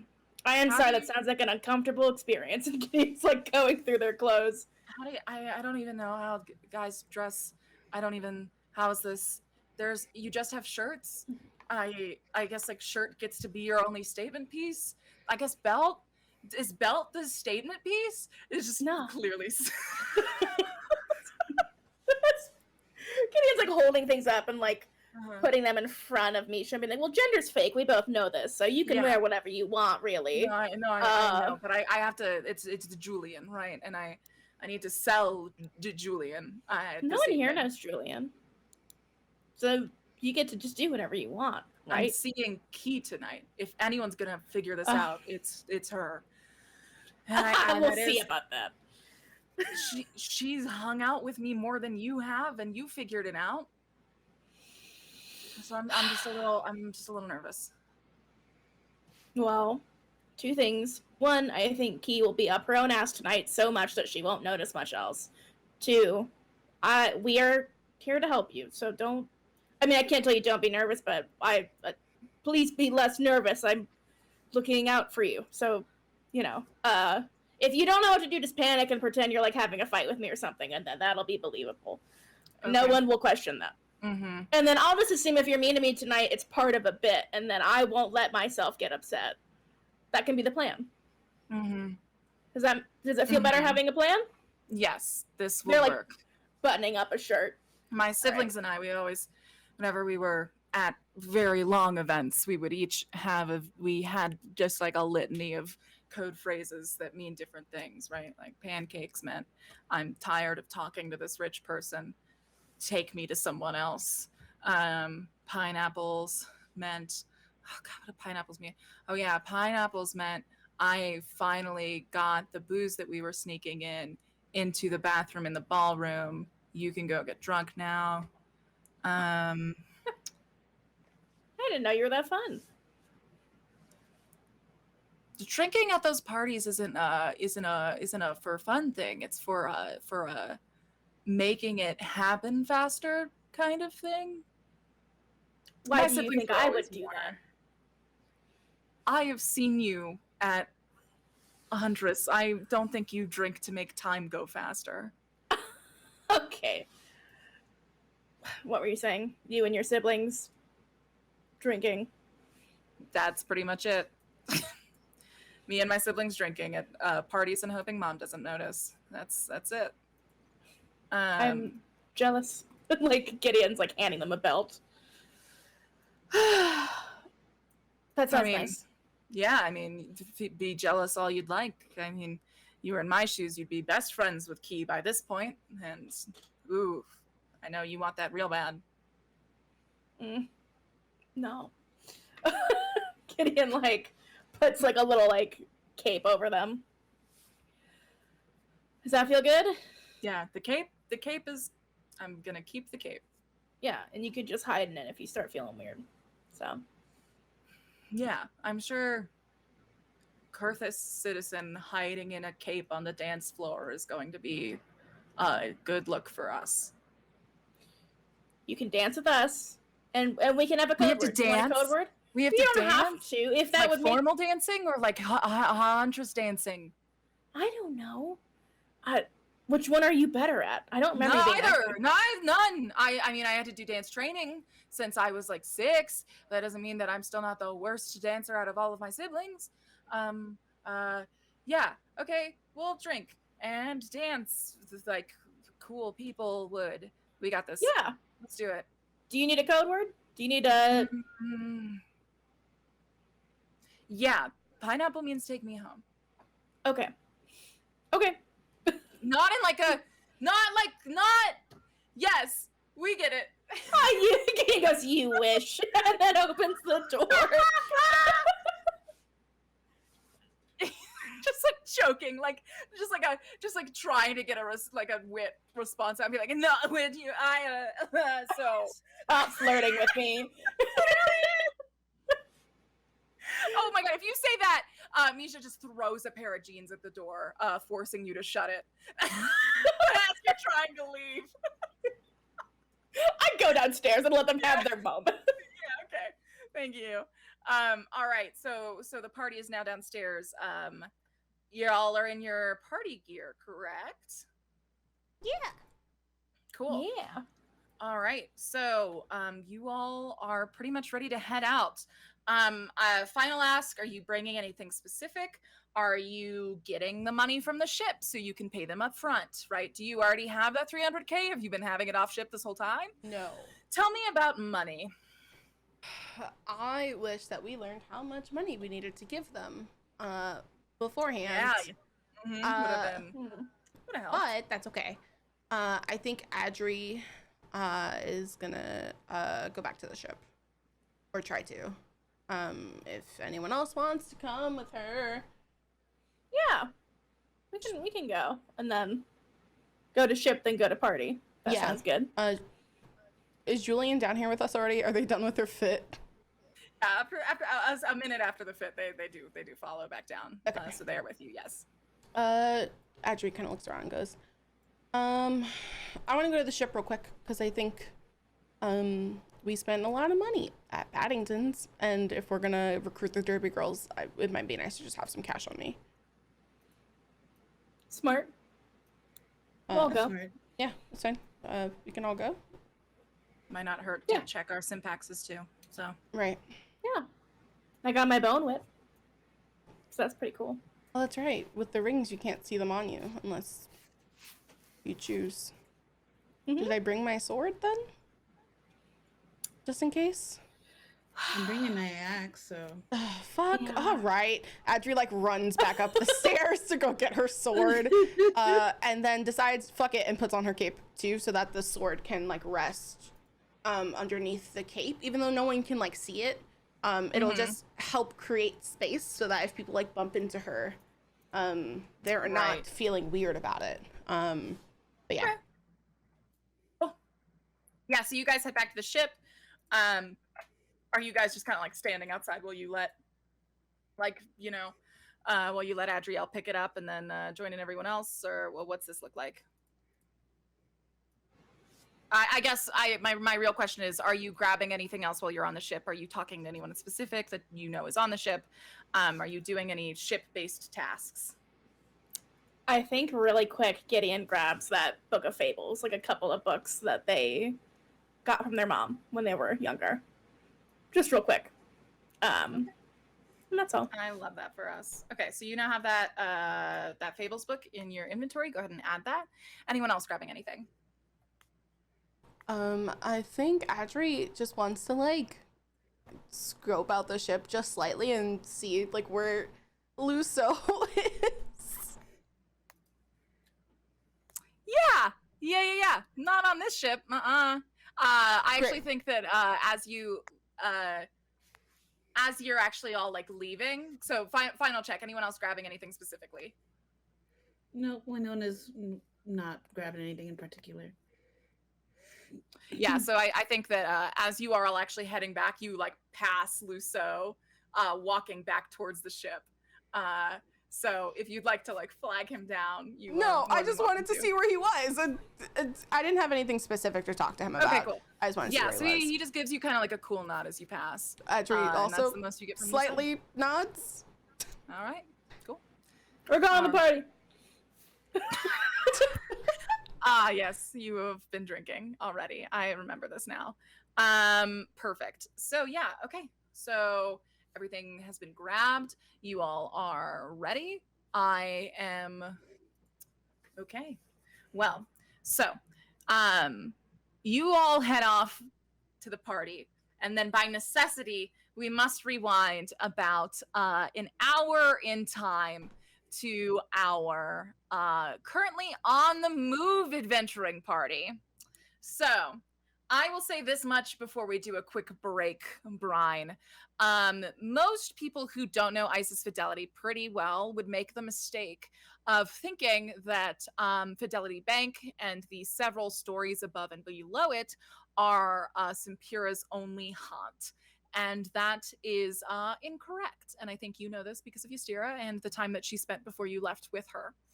You actually know that if we head on back to Papa the right turtle map, here we go. You would actually know that District 13, which I actually accidentally haven't put the marker for up yet. But let me find a little snake emoji and I'll put that on there.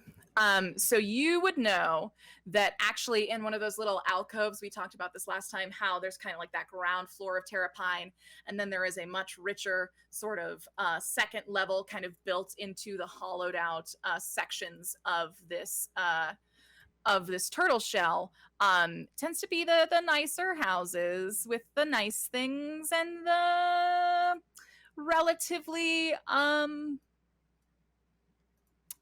financial and also like the like actual security, right? Like you could, Brian, like your house could like relatively have like gotten like burned down and no one would have been like shocked, no one would have been like, oh, your house burned, oh no, they'd been like, oh yeah, you too, okay. Whereas the top floor, like that's not, the architecture stays the same. The houses are passed down through death, right? Like the old world, right? Like, it is very much still kind of like a traditional zone. And this little place that I've marked with a snake kind of is a bit of Simpura's lair. This is, there's sort of one key mansion in this sort of sector. And then that there is a U shape of houses going around this mansion for Simpura's favorites. There's no better way to put that, just for Simpura's favorites. So you would know that Simpura would be there if that's where the dinner is happening. This does mean you have to head literally across the entirety of Terrapine. So you'll probably have to like get a carriage once you're in Terrapine Greater to kind of make it not to get you there in time. So I'm gonna say current Brine. You two are in the carriage ride over to Simpura's mansion. Is anything being said? Have you ever done something like this before? You're muted, Lyrica.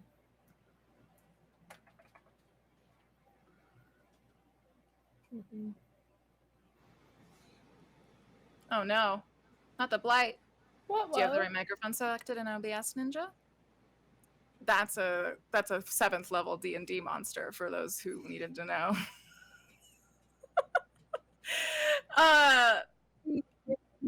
Yeah, a little bit. Unplug and replug in your mic for me, but then you'll be good. Oh, say again. Words one more time. Words? Can you hear me? Words? Yay! Yeah. All right. I think you're on a bit of a delay. Words? I know that California, which means Everything is so delayed right now. Yeah, you're all going through a storm. So I guess I will let Lyrica respond after you talk, Brian. Just give me the advice that Brian gives Current. Sure. Brian tells Current, says, these are the things you want to remember. Stay quiet, stay low, stay out of sight. That's it. Get in, get out. We're not lingering for any reason. We just want to peek inside, see what a nightmare dinner is, make sure everybody's okay, and then we'll go meet Gemma. Okay? Yeah. Quiet. Okay. Down. What was the other one again? Out of sight. Out of sight. Yeah. Yeah. I've only been caught like 3 times sneaking out of the castle. Only 3 times. That was before I had the shoes. The shoes. Oh, the shoes. Yeah. Right. Sometimes I fine. came home as a shark and it was kind of loud. But I won't do that today. As a shark. Wait. Can sharks exist on land? Yeah. I just I thought kinda it was float just in the the air. sky. Well, I mean, Interesting. I don't walk but yeah. Yeah, do you just like I flop? I may have had a little too much to drink and I tried to fly through my window as Oh, a shark. no. It's fine. It's fine. Oh, was anybody It hurt? only happened once. It has no. It was fine. Gideon was there. They covered for me. It was fine. Oh, okay. All right. What I meant was we'll be fine. I'll be quiet. We'll stay down. We're not going to be seen in and Okay. out. Okay. Yeah. Sounds good. Let's go. All right.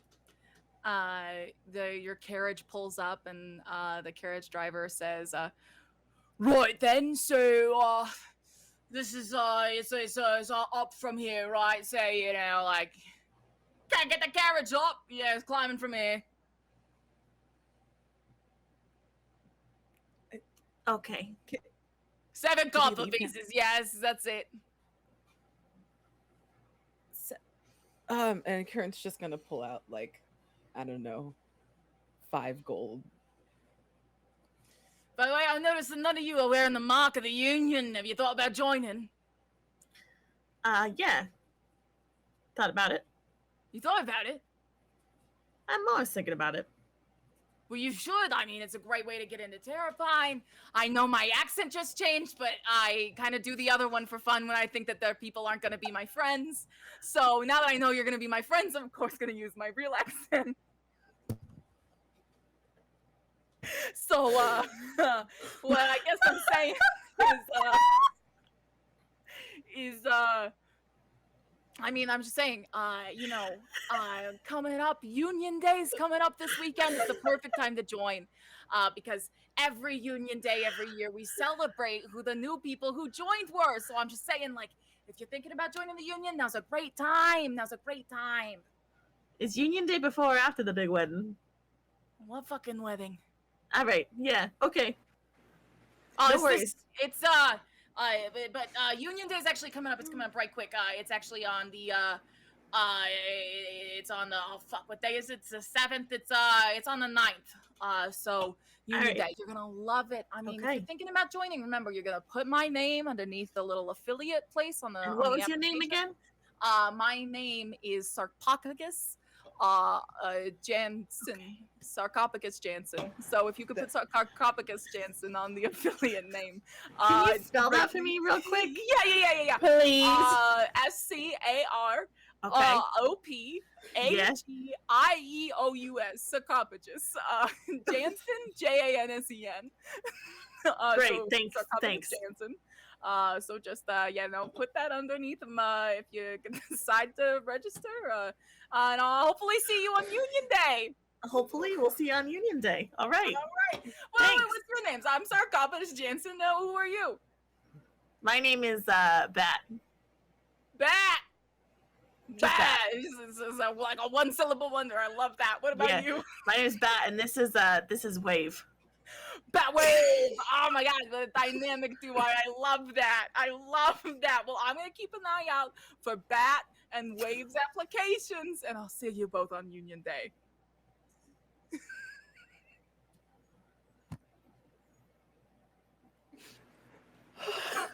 This is the part where you get out of my carriage, though. Thank you. Sweet beans. We're gonna pick up exactly where we left off, which is at the bottom of this sort of like many like stairs sort of situation up towards the mansion.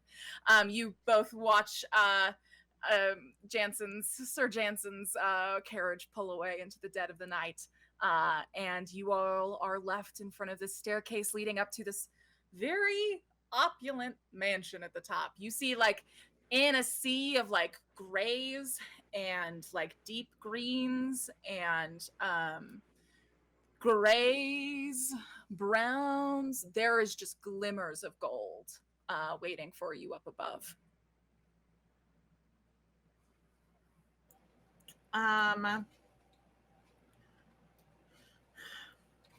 Is there anywhere obvious that we can like see into the mansion, like see what's going on inside? Yeah. So y'all are just straight up walking up. No, Just no, going up no. these stairs? I want to like. Oh, you want to get a good feeling for it. So yeah. Yeah. So there are these huge, like probably like 2-story tall gold doors in her like at the very front of her mansion, and then you can see on either side are like floor to ceiling windows. Very bold for a lady who deals with secrets. Okay, and can we see people like milling around inside? You are very far away. You are like 6 stories down at the bottom of the staircase, Gotcha. looking at this very, very rich people house up above you. You can't really get a good look. What can I You climb? honestly are starting to think that like maybe like they're tinted in a specific way where it's like maybe they're built a certain way. You can't look into the windows from the bottom, but like you can kind of look through the windows at the top and still like see into the house. So she's done something to kind of outmaneuver you. What can I climb? The stairs, the roofs, and there's like 3 ropes. Current, Yeah, what do you think we should do? you can fly, right? I can fly as a shark. Can you take me up there? Absolutely. Let's do that. I would go. I don't have gladly like a be a harness. Should I shark. just like hold on to your fin? Yeah. Just hold on tight. Okay. Yeah, we'll be fine. We'll be fine. I would like to Um, ride Current, the sky shark, up Uh-huh. so I can see down into the windows Uh-huh. without being seen. Right. Yeah. So I'm gonna get stealth checks from both of you to start. Great. Sky Shark, I'm going to have to give you That's a shark 21 on stat. stealth. Yeah, I'm more worried about the fucking shark's stealth roll, if I'm gonna be perfectly fucking frank with you. Go ahead and just roll me a d20. Do you have proficiency in stealth? Do you have a check mark by it? Let me go back to my core. I do not. Nope. Cool. So you're gonna you're just gonna roll a fucking d20 then. Okay, can I And then use- whatever you roll is it. Can I use? I had inspire. Let's see. I have 3 regular inspiration. Yeah, so I guess I start use rolling my dice. 20s and then you can decide when to stop. Okay. Yeah, let's go. I'm Let's fucking so go. Lyrica's Yeah. been waiting for this moment. Yeah. Yeah, we're gonna make a shark stealth moment happen. Let's see let's see that inspiration on the floor, shall we? Yeah, so just start rolling d20s for me. Hey! 5 is stealth so far. Will you choose to spend an inspiration point and choose yes. to roll again? Oh yes. Roll number 2, let's see it. Come on, baby shark.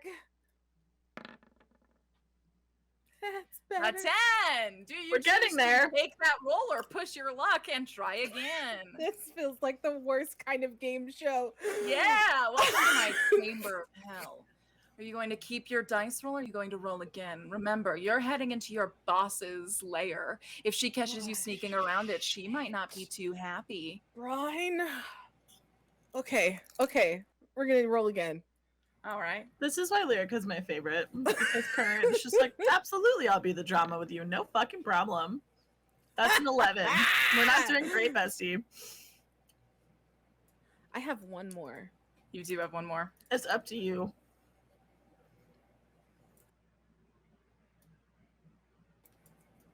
We're gonna risk it for the biscuit. Oh, shit. All right. Oh no. Does my 21 help at all with the 11?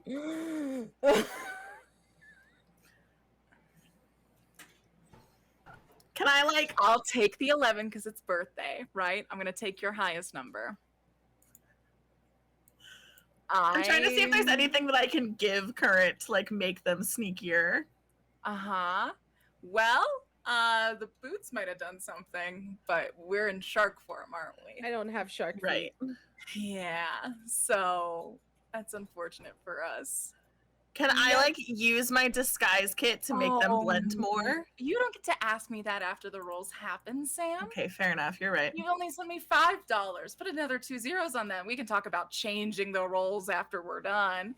But no, the roll has been cast. Katie May really wants me to be houseless, y'all. Fucker fighting, I gotta find out. Delicious. Where to take this? Sam, you did this to yourself. So basically you can, it's harder when it's just 2 players because normally I'll do like majority, right? But you're split. Sam's had to make big choices. I made a big choice. I'm Here we are. supporting you through these choices. So then what I usually do is I just take the median of the 2 numbers, which would be a 15. I'm going to go ahead and make a roll. I'm just going to do a straight up D20 plus 3, which is honestly like low for her security system, but she is partied and not like worried about it. So it's going to be a 20 plus 3, and if it's above a 15, she will know that you're there. So no whammies. I like to call my shot before I make it. That is a raw 15 plus 3 with an 18. So we continue. So you all, but you don't know. So you all are like, I'm nailing it. You all are so confident. Shark through the night, just flying upwards directly. Surely no one will notice this as you just zoom right up to this house. So soaring, flying. There's not a star in Terrapine that we can't reach. You get it. So you all pull up to this house, and I'm just gonna bring you on over there. So this is the house that you are peering into as you roll up. I imagine I'm gonna draw a little X. I imagine you are hanging out. It's a rectangle. I lied. You are hanging out in that window specifically. All right. You see these giant doors. You can see obviously like a ton of relics from the old world in here. But I think like Brian, I would love to get perception checks from the both of you, by the way. I think Brian, without the perception check, you do notice that like a lot of familiar greenery in this joint. Huh.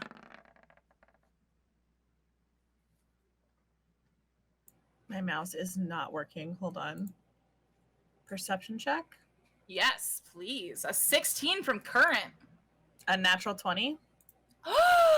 Oh, shit. Well, can both of you tell me what you are specifically trying to look for as you witness this dinner? I will lay out the scene. I will tell you the business. But I just want to know, going into it, what are you looking out for? I want to see if I can identify what nightmare dinner means. So I'm looking at seating arrangement. I'm looking at decor, which includes greenery.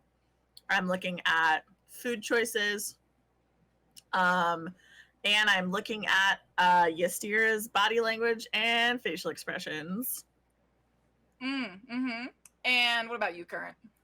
I think I'm trying to see if there's something ominous going on. I don't know that Current really would know much what to look for. I guess any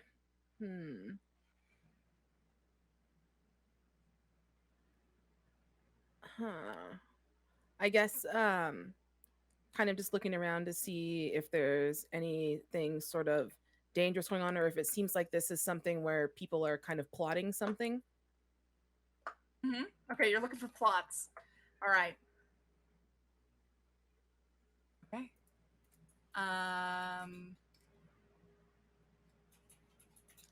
All right. So, with a natural 20 and a 16, but an ultimate failure on the stealth roll. Interesting how this sort of unfolds. We will lay this scene out just a bit, shall we? So this is this obviously opulent mansion. Brine, I do want to ask, did you see this mansion before you left? I don't think so, no. Okay. So then I guess it's a little bit of like, yes, exactly my nightmare, what I imagined what this would look like. Yes, okay, well, yeah, okay. Well, when I imagined this in my nightmares, it's pretty much what it looked like. You know, there's a lot of like velvets draped from the wall, a lot of, you know, you're seeing a lot of statues. Some of them look completely innocent. Some of them you're like, that's a person. That's a person.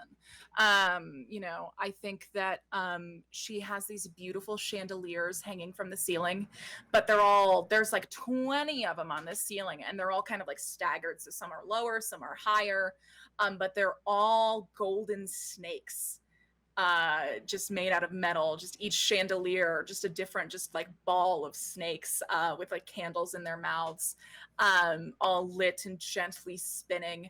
You see a piano playing itself, 3 violins floating in the airs above it, armed by what you would now actually, I'm sorry for asking you another question like this, Brine. Did Ystira ever tell you about Simpura's indentured souls? Yes, and I think that was one of the things that caused them to fight about Ystira's involvement with her. Yeah. Okay. So then I think you would recognize them. You can see the three wispy souls, violins in hand, playing as the symphony for this evening. 1 piano and 3 violins. Everybody knows that's a classic pairing. You are, of course, witness to this. It's actually pretty convenient because you can actually look down into this sort of dining situation. There's, of course, this entrance to the house, but then this is the staircase down to this like big ballroom area. You can tell that it has been being used for this evening as the place for where this dinner is being held. So instead of just it being completely cleared with people dancing, there are 2 beautiful feast tables laid out. The nicest food I do genuinely believe that Brine has ever seen. And I think that for you, Current, you're very much reminded of like the 1 or 2 days of year when like all of the students of the Arcanon, I think it happened at like the beginning of the year and the end of the year, where all of the students of the Arcanon would come have like dinner with the 4 Hierophants. And that was when you got like luxury, right? And so like the food that you're seeing is very remnant of that, right? Maybe like a creature that that you've only ever seen in that situation, like a certain kind of like foal or that kind of thing. So very unique foods. Obviously, you're getting kind of the feeling, not only food that is in culture for Terrapine, but also like exotic, would probably be how it is grossly phrased. Finds from the wilds, right? Oh, just a few of left of these grains that we knew were made in the old world. These grains haven't changed since they were in the old world, and you know that's why I get to charge 600 gold a bale of wheat, you know, that kind of stuff. So a veritable feast laid out, and then you see that it is split across 2 tables, and I think both of you rolled high enough that you can kind of get the culture of these 2 tables pretty easily. You can see that there is 1 table that has Maro and Ystira at it at the center. And then on one side is their guild master, and then on the other side you can kind of tell is their +1. Right? So obviously on Ystira's side you see Simpura on one side and Daisy on the other. And then across the table, you see Maro on one side with Meritos on one side and Caecilius on the other. And then there's kind of like the kids table, which is like the remainder of like the people who got to get invited but weren't important enough to be the +1. So I think you recognize Evie and Lovey from Maro's side sitting there. They're sitting with an elven man who you frankly do not recognize unless you would like to give me a history check, Brian.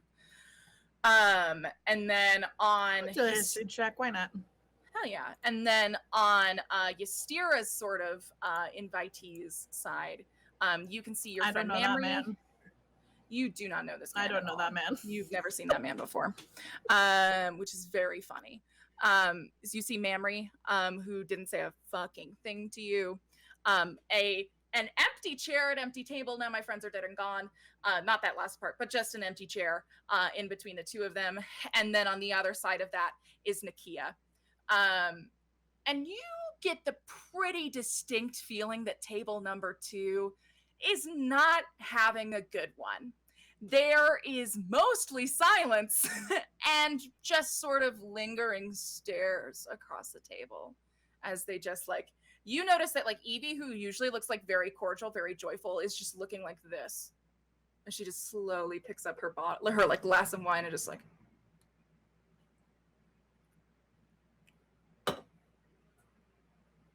there's long pauses of discomfort.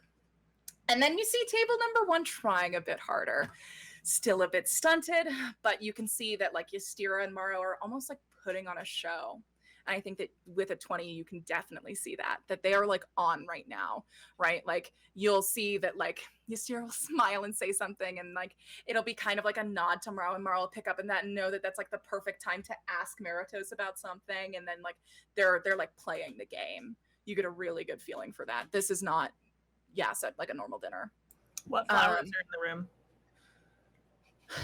All of Sampira's favorites. This is an veritable room of nothing but carnivorous plants and small little bits and pieces of what you can tell are Ystira's favorites to try and just bring some beauty into the space. Are there any carnations? Not here. So, you can see that this dinner is sort of happening. At some point, I think that you see Sampira like stand up and give a speech. I think it is when you stand up that like the shadow that she was maybe casting is kind of lifted, and you can see that Ystira and Daisy are actually linked pinkies underneath the table. Are you doing anything before I tell you what the end of their dinner looks like? I don't even want to linger that long. I was thinking like 5 or 6 minutes, just like get a vibe. Well, this dinner is ending, right? So like you all are about to like, they're about to go to where Got it. Okay. So I'll give you that little ending bit, but I just want to make sure that you're not doing anything. I think she's honestly like, she's clinging to Current's fin. And I think Current can feel her kind of like tightening her thighs around Current's back. And it's like both an I'm trying to hold on for dear life because I'm riding a sky shark with no harness, and also an I'm really angry kind of vibe. And I think if Current like, are your eyes on the side of your head, Current, when you're in shark? What is a shark? How do? Yes. Okay. Yes. I think you can see some of the wisps of like purple. Hey, Brian. Can you speak in your shark form? Yeah. I'm She can now. Who would speak? Sure. That's bad shit. Okay, go ahead. Bat wave. Right, bat wave. Sorry. That way. Sorry, I didn't mean to scare you. Yes, I can talk. Only in this form though. It's a weird one. I didn't know that. That's strange. Okay. This is I don't like this.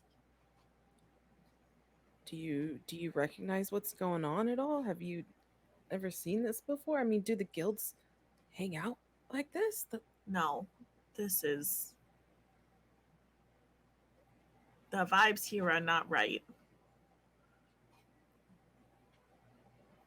Should we stay? Should we go? I don't think we need to stay, but I also don't think this At this point, Sampira Sampira finishes giving her speech.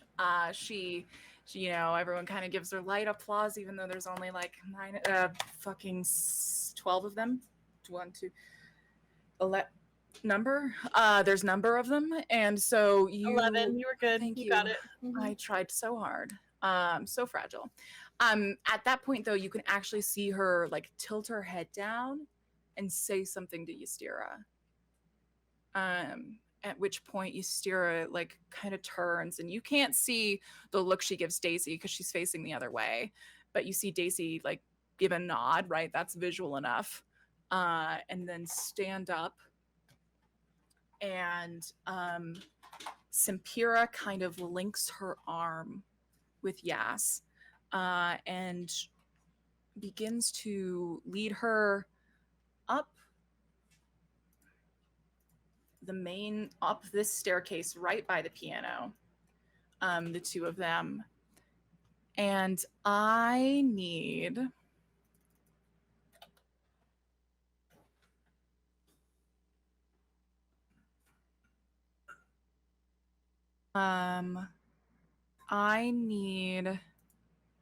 Current to roll a Constitution saving throw. Alrighty. Can I roll something to assist with this, like a dex save or something? Nope. Okay. Constitution? Mm-hmm. Okay.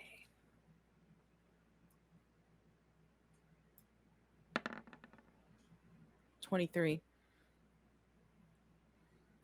Wow.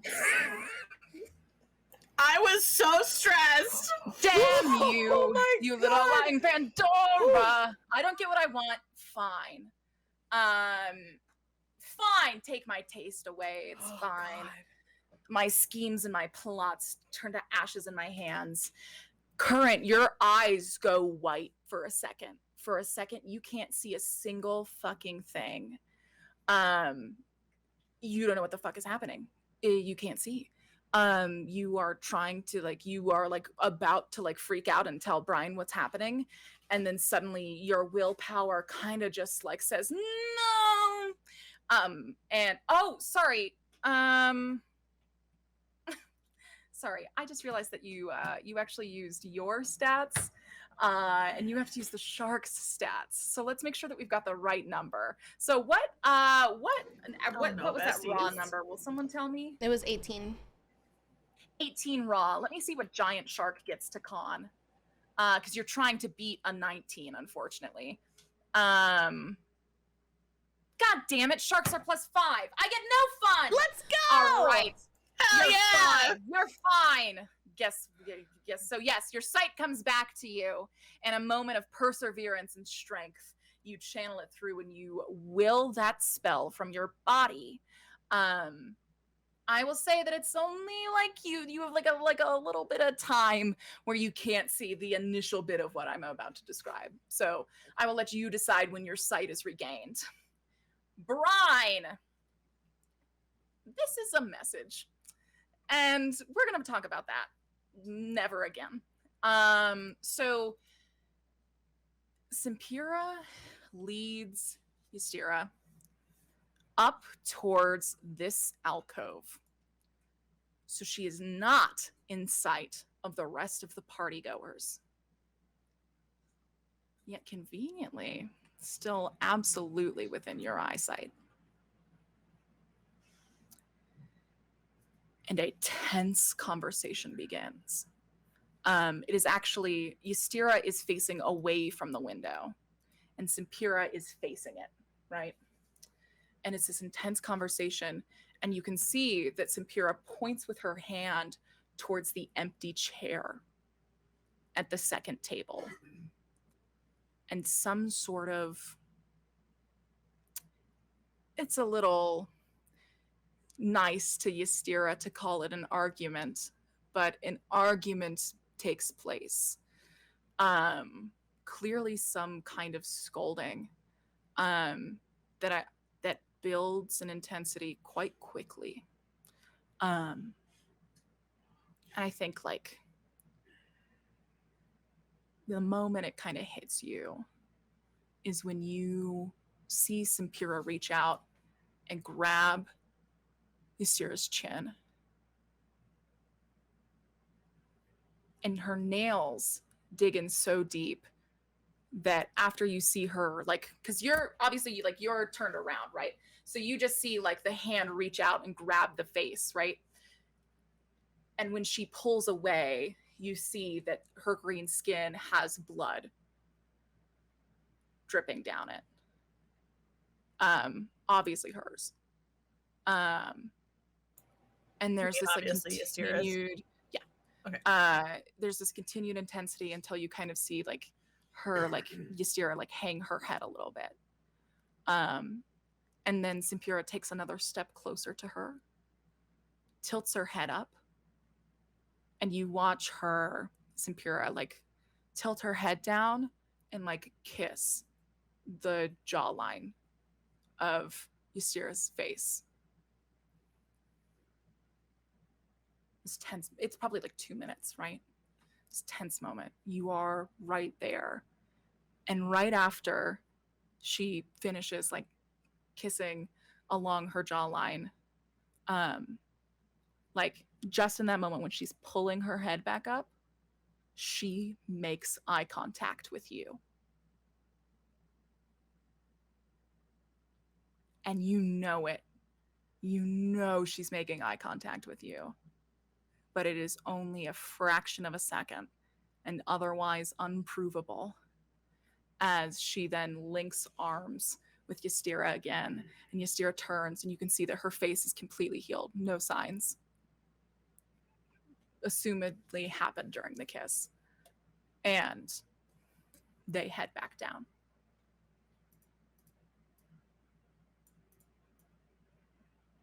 When did Current tune back into that? When did Current tune back into that? So you said it was just a brief moment that I was without Mm-hmm. sight. Mhm.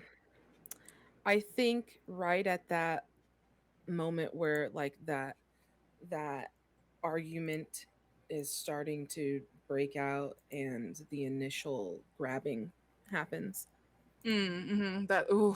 That's what. Ooh, tasty. Okay. So Brian goes real tense on Current's back. Mm-hmm. And I think she's like actually kind of like digging her nails into Current's fin. Probably to the point of pain, I would imagine. And like not intentionally, she's just like, it's like when you're gripping somebody's hand too tight because you're too stressed. And then when Simpura, I'm sorry. And she like loosens, but like it's, you have to tell her a couple cloud times. of purple smoke is. Yeah, you have to tell her a inside couple you. times. And I think when Simpura makes eye contact with her, Brian, like, I think Current can hear Brian's teeth grind together. And I think you hear Brian sort of like hiss. And then she taps like the side of your fin and goes, "Let's go. We gotta go meet Gemma." Yeah, we should go. And she's like, you can still like that. You're basically flying through that like purple cloud. Like it doesn't dissipate at all. Yes, it follows you as you shark soar through the. Do you leave your shark form or do you literally go around Terrapine as a flying shark? Inquiring minds need to know. How far away are we from our next destination? Yeah, like across the entire turtle. Yeah. Oh Yeah. God. Yeah. I mean, we could could we get across faster? Yeah, it would get you across faster, bestie. Yeah, so the bank is up here on this little marked gold thing. Yeah, we're just gonna fly. We got to get out of here. Are you trying to stealth your shark flying, or are you just letting it all out? I mean, I can try to stealth. I can try. Yeah, if you all want to just be like not noticeably a shark and a halfling strolling through town. Can I like assist somehow with you this? may both roll a stealth check. Okay. Meanwhile, I will come to the source of that stealth check later. As meanwhile, It's a nat 20 for me, bestie. oh shit, a 29 and a 14. I'll take it. That's totally fine. No, God. Stick to the shark-shaped shadows. Dream team. What you need to do. Perfect. We cut now to I think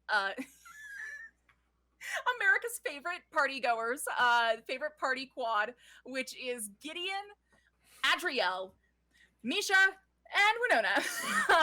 Everyone, I think 4 party goers, those are the 4 people that immediately come to mind. So the 4 of you are like probably like a block and a half away from Hawk House. So what's the final hype speech sound like? How do you all get ready to go into this party? Okay, we're in a hot formation. We're in the triangle formation, right? Yeah, why am I at the Okay. back of the triangle? You can be at the front. I just feel don't like you wanna be at the weren't front. ready. Never mind. I like being in the That's back why of the you're at the triangle. back. That's what I You found. can, okay, you never can mind. be in a corner. I mean, it's kind of No, neutral. I actually do prefer the back of the triangle. Oh. I shouldn't have said anything. I realized it after I had spoke. My bad. Self-exploration. It takes time. Hey, yeah, every part of the triangle is important. Am I right? Yes. Except for the back of the triangle. Stop. Are you okay? I'm just trying to shot? be as not important as possible. We need Key not to realize who I am tonight. Why did you come? Not that I don't want you here. No. Adri's gonna. You're right. This is a clear gap in our plan. I should No. leave. Okay, no. No. Okay, here's the plan. We're just gonna. Okay, Adri's gonna like put on her like thinking hat and like it has that like look on her face when she's like trying to think of a plan and deduce a plan. Okay, so we're just gonna keep you away from Key. You cannot talk to Key. If you are talking to Key, bad. If Key comes to talk to you, one of us has to Run. be your shield. You can run, but also one of us can be your shield. I'll do an Yes. accent. No, Julian doesn't have an accent. Don't do an accent. Don't do an accent. Don't You talk. can't pull it Don't off. talk. Yeah, We no, I just can't. have to be very annoying. Okay, I won't talk. Which Is this a? She's because I think she's met Julian. right? So if you don't talk and we're annoying, she won't have anything to deduce. Yeah. Should we break them into teams? Okay. I mean, we don't have to break up into teams, but I do think that Sure, like if you're no. gonna go sweet talk the Derby girls, Gideon might be your best bet. Because I was gonna say, actually, I don't think my Nona knows this. Never mind. What? So tables, I guess, like I was thinking that since Julian was saying that, oh, people have been hitting on me nonstop. I was like, we could probably use Julian as bait, like not bait, but like. Oh. Hottie bait. You could you could get someone to distract Key so you can sweep the Derby girls out from under her for sure. Oh, But I don't know. But I don't think Winona knew that. But it does it. Yeah. I mean, if Gideon shared it, that's also fine. Okay, true. Did you yeah, share we can it? say Gideon shared it. Yeah. Okay. Sure, like Misha doesn't want to be hit on tonight, so everyone keep an eye out. Don't let anyone flirt with Misha. Mm-hmm. Except for one of us, I think that's allowed. But that's only a cover if Key starts talking to you, right? The Yes. safety word's pineapple, Yes. right? And that means whoever's home. nearest throws themselves at Julian if Key comes near. That's the plan. I like Yeah. that. and then it's like we'll just be so gross that Key will go away. Yes. Yeah. I get Alright. it now. Okay. Yeah. You This know is great. important? This is a great plan. Great plan. Look at us. Great. Okay, cool. Okay. Winona, Hello. what was I gonna say? I lost it. I'm sorry. I was gonna tell you something and I forgot. Oh, it's That's- okay. The joy of doing shots, you forget. Let's go. I don't like it. I like knowing things. I don't like this. I don't like whatever this is. Just do you at least feel, okay? You Yeah, I feeling feel good. I just don't like not knowing things. Okay, that's fair. But you know what? We could just go in, and I think all of us are just naturally smart and charming. Okay. You know, You we're gonna think go that to. about me? Yeah. Gideon, yes, you you- are what? smart Have you and ever met charming. you? Are you kidding? I have to unpack this later. This is really nice. Oh, Okay. Okay. Gideon? I was not Okay. expecting. What? Yeah. Are you? No one's ever nice to me except for like you and Current. That's wild. This is like a whole new person that's nice to me. Even Brian's nice to me in a spicy way. It's like a different type of, you know what I mean? Where it's Yeah. like mean nice. But this is like so genuine. It's like, we have a mission. I gotta focus. Okay, we can Winona, unpack it later. Sleepover continues to be times the best. later, Winona. We can have nice Say what? sleepover times later when we get back to the Yeah. inn. Yeah. Yeah. Make a blanket for it. Yeah. I feel like, yeah. Oh yeah. At this We're having point, that- you're pretty much in Yeah, front of the sorry. building.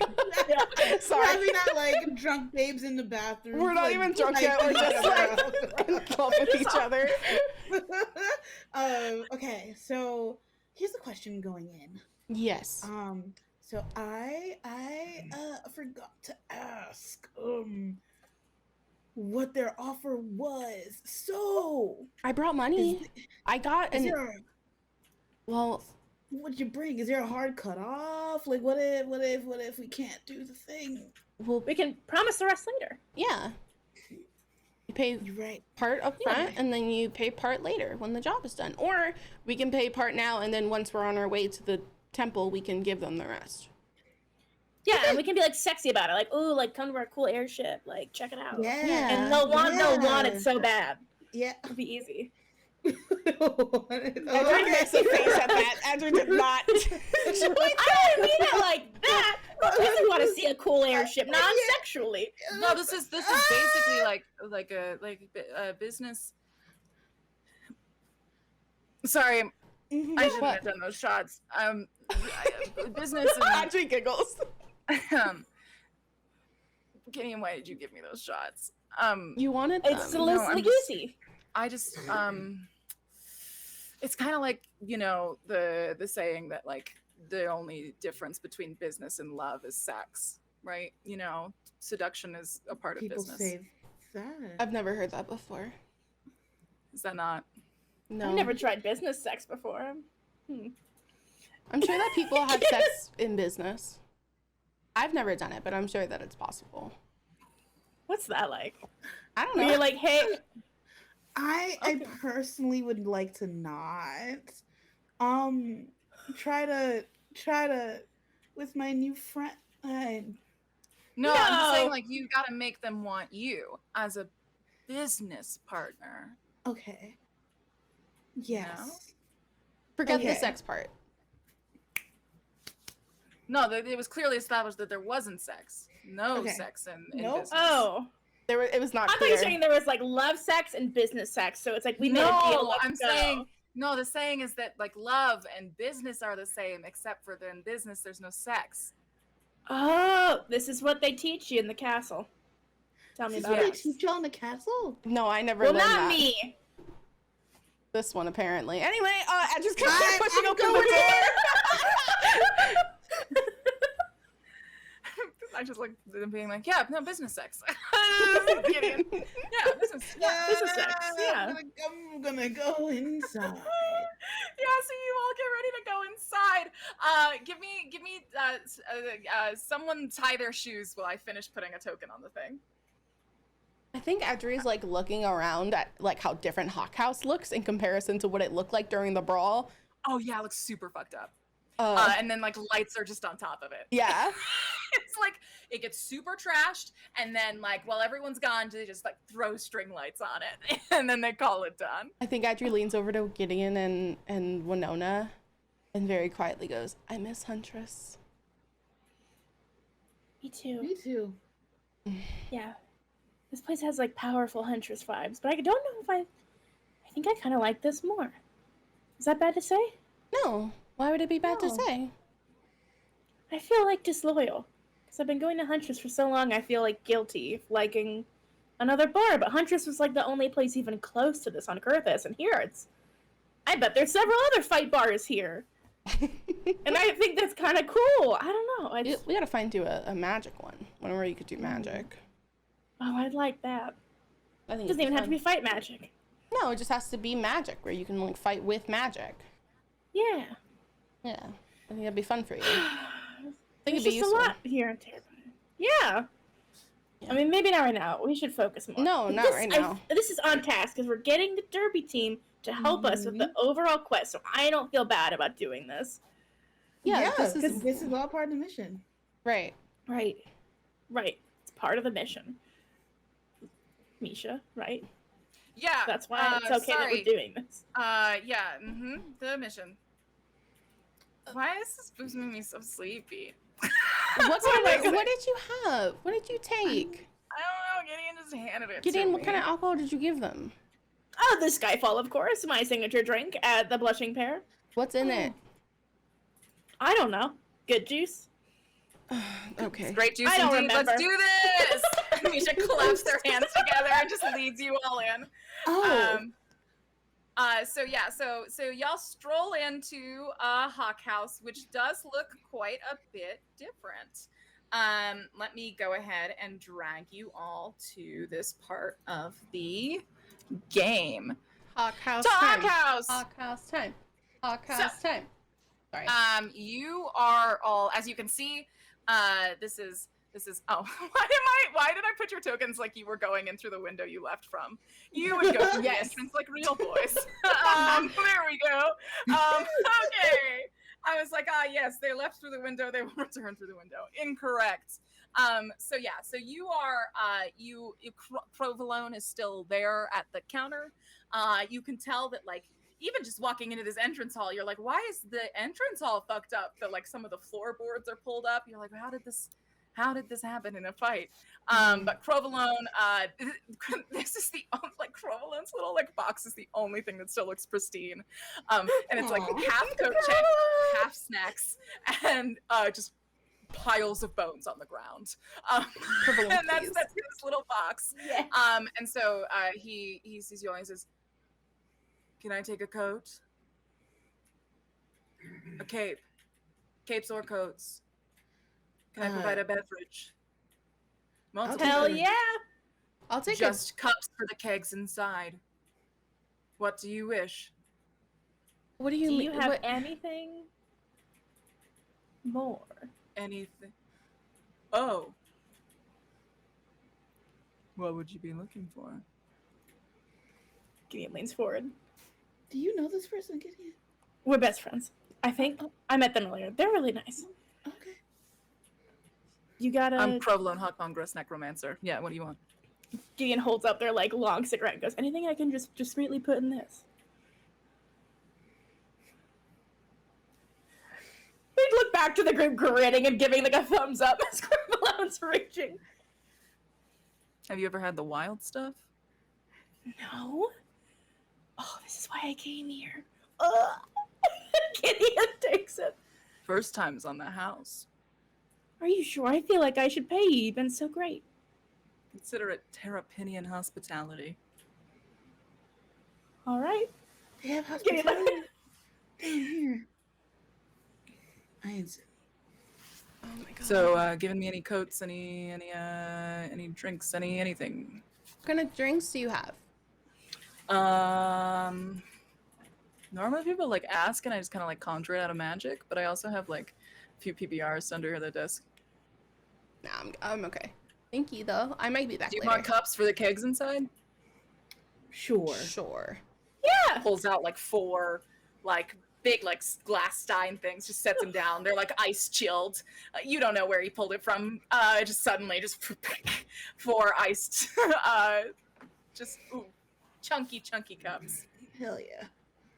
Thank you, Alright. Bones Man. The kegs in there magically refill, so go fucking wild. Awesome. Great. Thank You're the you. best. I We mean- will. Thank you. Gideon like takes the steins, shuffles into the party. Yeah, absolutely. So you all shuffle in, and you can I get some perception checks just from everybody? Just some perception checks so I can tell you. Let me put you in the Oh. triangle formation that was discussed. An 8. Who's at the front of the fucking triangle? Gideon. 19. I That Okay. It's that magic stuff. Okay, Jesus so Adriel, Christ. it kind of makes sense that you're the only person to notice this. So you all walk in, and it is exactly what I said. The place got broken to shit, and then they threw a bunch of string lights on it, and we're like, it's done! And it doesn't kind of matter, because, like, the music is so loud, and there are so many people. It's like, I know that there are some crowds on here, but there's probably, like, 2 or 3 times this, just at the party. So it's kind of like hard to move through crowds. It's kind of hard to see like who's in here. It's dark. There is just a lot of merriment. And I think it can easily sweep people away. Adriel, you are still very vigilant. And I think that you are the only person to notice that the music is coming from right above you in the rafters of this barn. And you look up and, oh my God, it's a ghost. But actually there's like 20 ghosts, and they're not like the indentured servants that Simpira has. No, these are just like ghosts. and they're all playing music, and like that's weird. I want to talk to the Um, ghosts. Not right now, but I would They're like just to like speak in to the the rafters, ghosts. and they're all just like playing, like they're jamming, and you can tell that the Hawkmongress people of today are like singing the songs because they know what they are, and it's like it's a vibe. Can I deduce that these are like former guild members? Yeah, they're all dressed in like guild fits. I would like to speak to the ghosts. Literally not right now. Whenever we figure out the It's gonna derby be really thing. hard.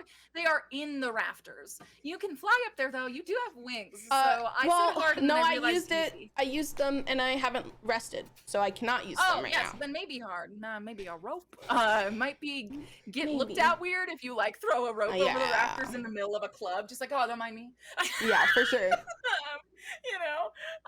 But this is what you all see. You all see like throngs of crowds. Adriel, you notice the ghosts. I think that like Keita and Gideon, you are welcome. Like Keita and Gideon, Winona and Gideon, you are welcome to notice the ghosts at some point throughout the night. I just don't think you see it right away.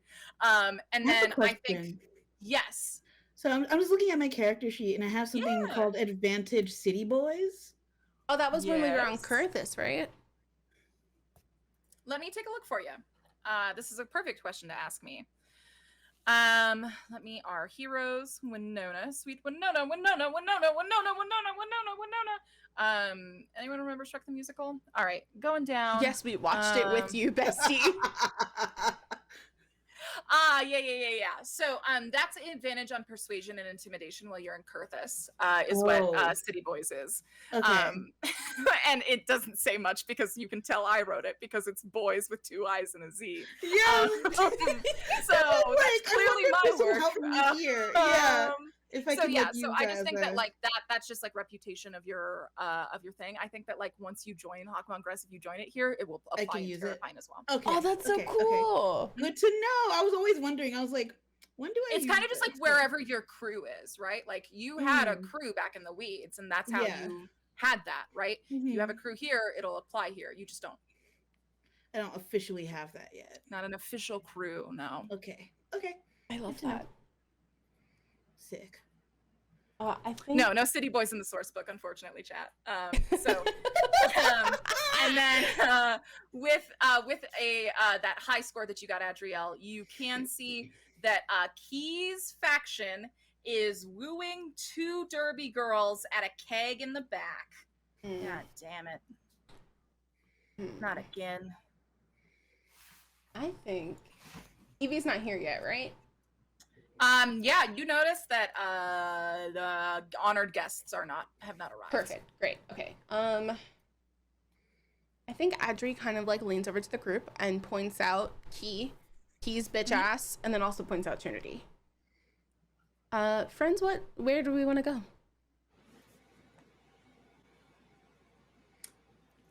I kind of want to just say hi to Trinity to let them know that we're here. Yeah. We did indeed show up. And honestly, man, I think she's hanging out with some other derby girls anyway. So we should probably just go ahead and make ourselves known. Those are some derby girls. One of those is another derby girl. I'll grab One her of name. them. Okay. Yeah. one, The right? other one is from Fidelity. Okay. So Trinity, yeah, so this is a group of like half Fidelity, half interesting. So you go ahead and is it all 4 of you heading over to talk to Trinity, or is it just you? Yeah, we can all go. It's Unless up you to wanna all go of us. alone. Winona, I think right? all of us. I mean, honestly, all of us are on this mission together, right? So true, bestie. so if we all make good impressions and all of us win them over with our charming dispositions, it should be easier, Okay. right? Yeah. Mhm. Let's go make some friends. Okay. Well, we're Easy following you. job. Come with me. Adri follows like closely behind. Mhm. And so you would also know that the Water Genasi across from her, they're both Water Genasi and they're besties. Right across from her, her name is Zeslia Naughtony. And I'm displaying that name for you all right now, but only Winona knows it at this point. So, Zeslia Naughtony. So Zesli and Trinity are talking with these 2 people from ISIS, and you head over, and Trinity kind of brightens up and says, hey, come on over. Hey, what's up? Glad you can make it. And I'm glad you're all dressing up. It's looking good. Thanks. We tried. And it turns to Zess and says, see, I told you, Terrapine fashion is like one of the easiest things in the world you can do. And then turns back to the four of you and says, well, are we politicking tonight? I mean, if you wanna call it that, I'm just trying to make some connections, some friends. Know what I mean? I mean, Hawkmonkgress is nothing if not the epicenter of the mixture of business and pleasure. So, you want to go win them over one by one? You want me to get the group together? I think that Key's actually talking with Jenny and her over there, but what are you kind of thinking? What's the strategy? She's drinking a PBR. Good choice. It's shit, but it gets you drunk so fast. You gotta do what you gotta do. What they do is it's a mixture of what's in the kegs and then the absinthe rain from yesterday. It's not great, but it gets that done. You cannot play around with that rain. I learned that the hard way. It gets you real fucked up when you drink it first when you're 13, but you kind of develop like a 13 resistance to it. She takes another swig. Sometimes you drink it for the first time when you're 26 and you've just landed here, and then it's like, what happened that night? I don't know. But it was only a night for you? Yeah, I guess that's good. I just saw Pretty Rain and I was like 7 days. Wow, I really was lucky then. Oh my god, yeah, Zess, what happened to you? Zess kind of goes, oh yeah, I remember, oh my gosh, yeah. I had my first drink of absinthe rain. I was 14, right? I had just broken up with this girl. I went to her house while she was gone and I cried on her bed. And when she got back from her trip, she found me crying on her bed.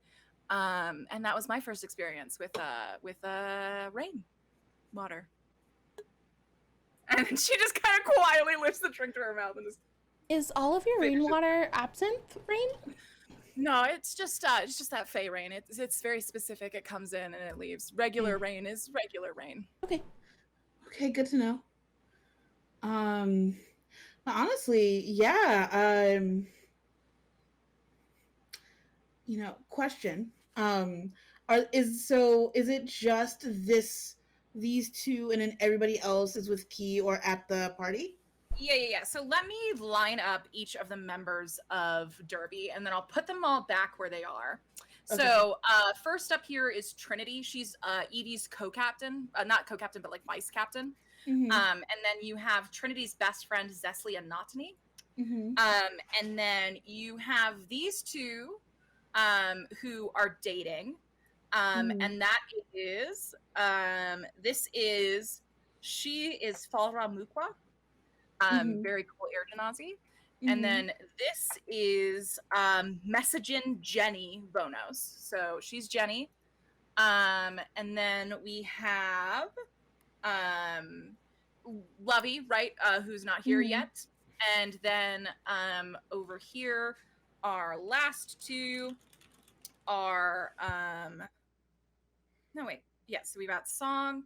Oh yeah, so then this is Song Sigrun. And oh yeah, she's not a part of the team yet, but she's really trying very hard to join it. And that's her right here.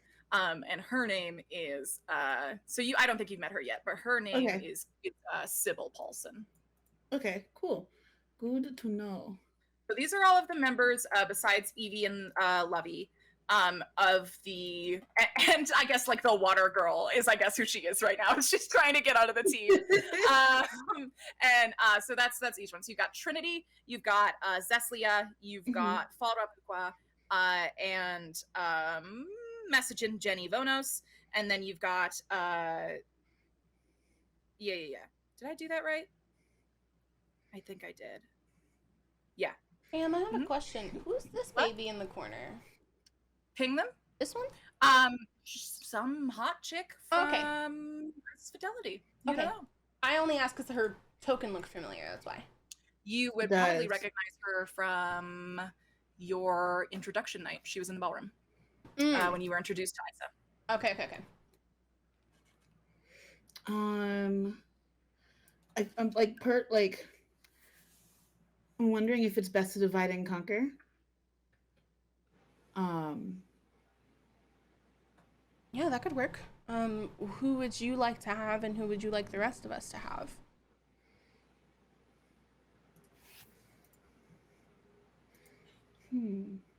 Because like, we could go. Oh shit! I'm so sorry. I have to issue a press correction.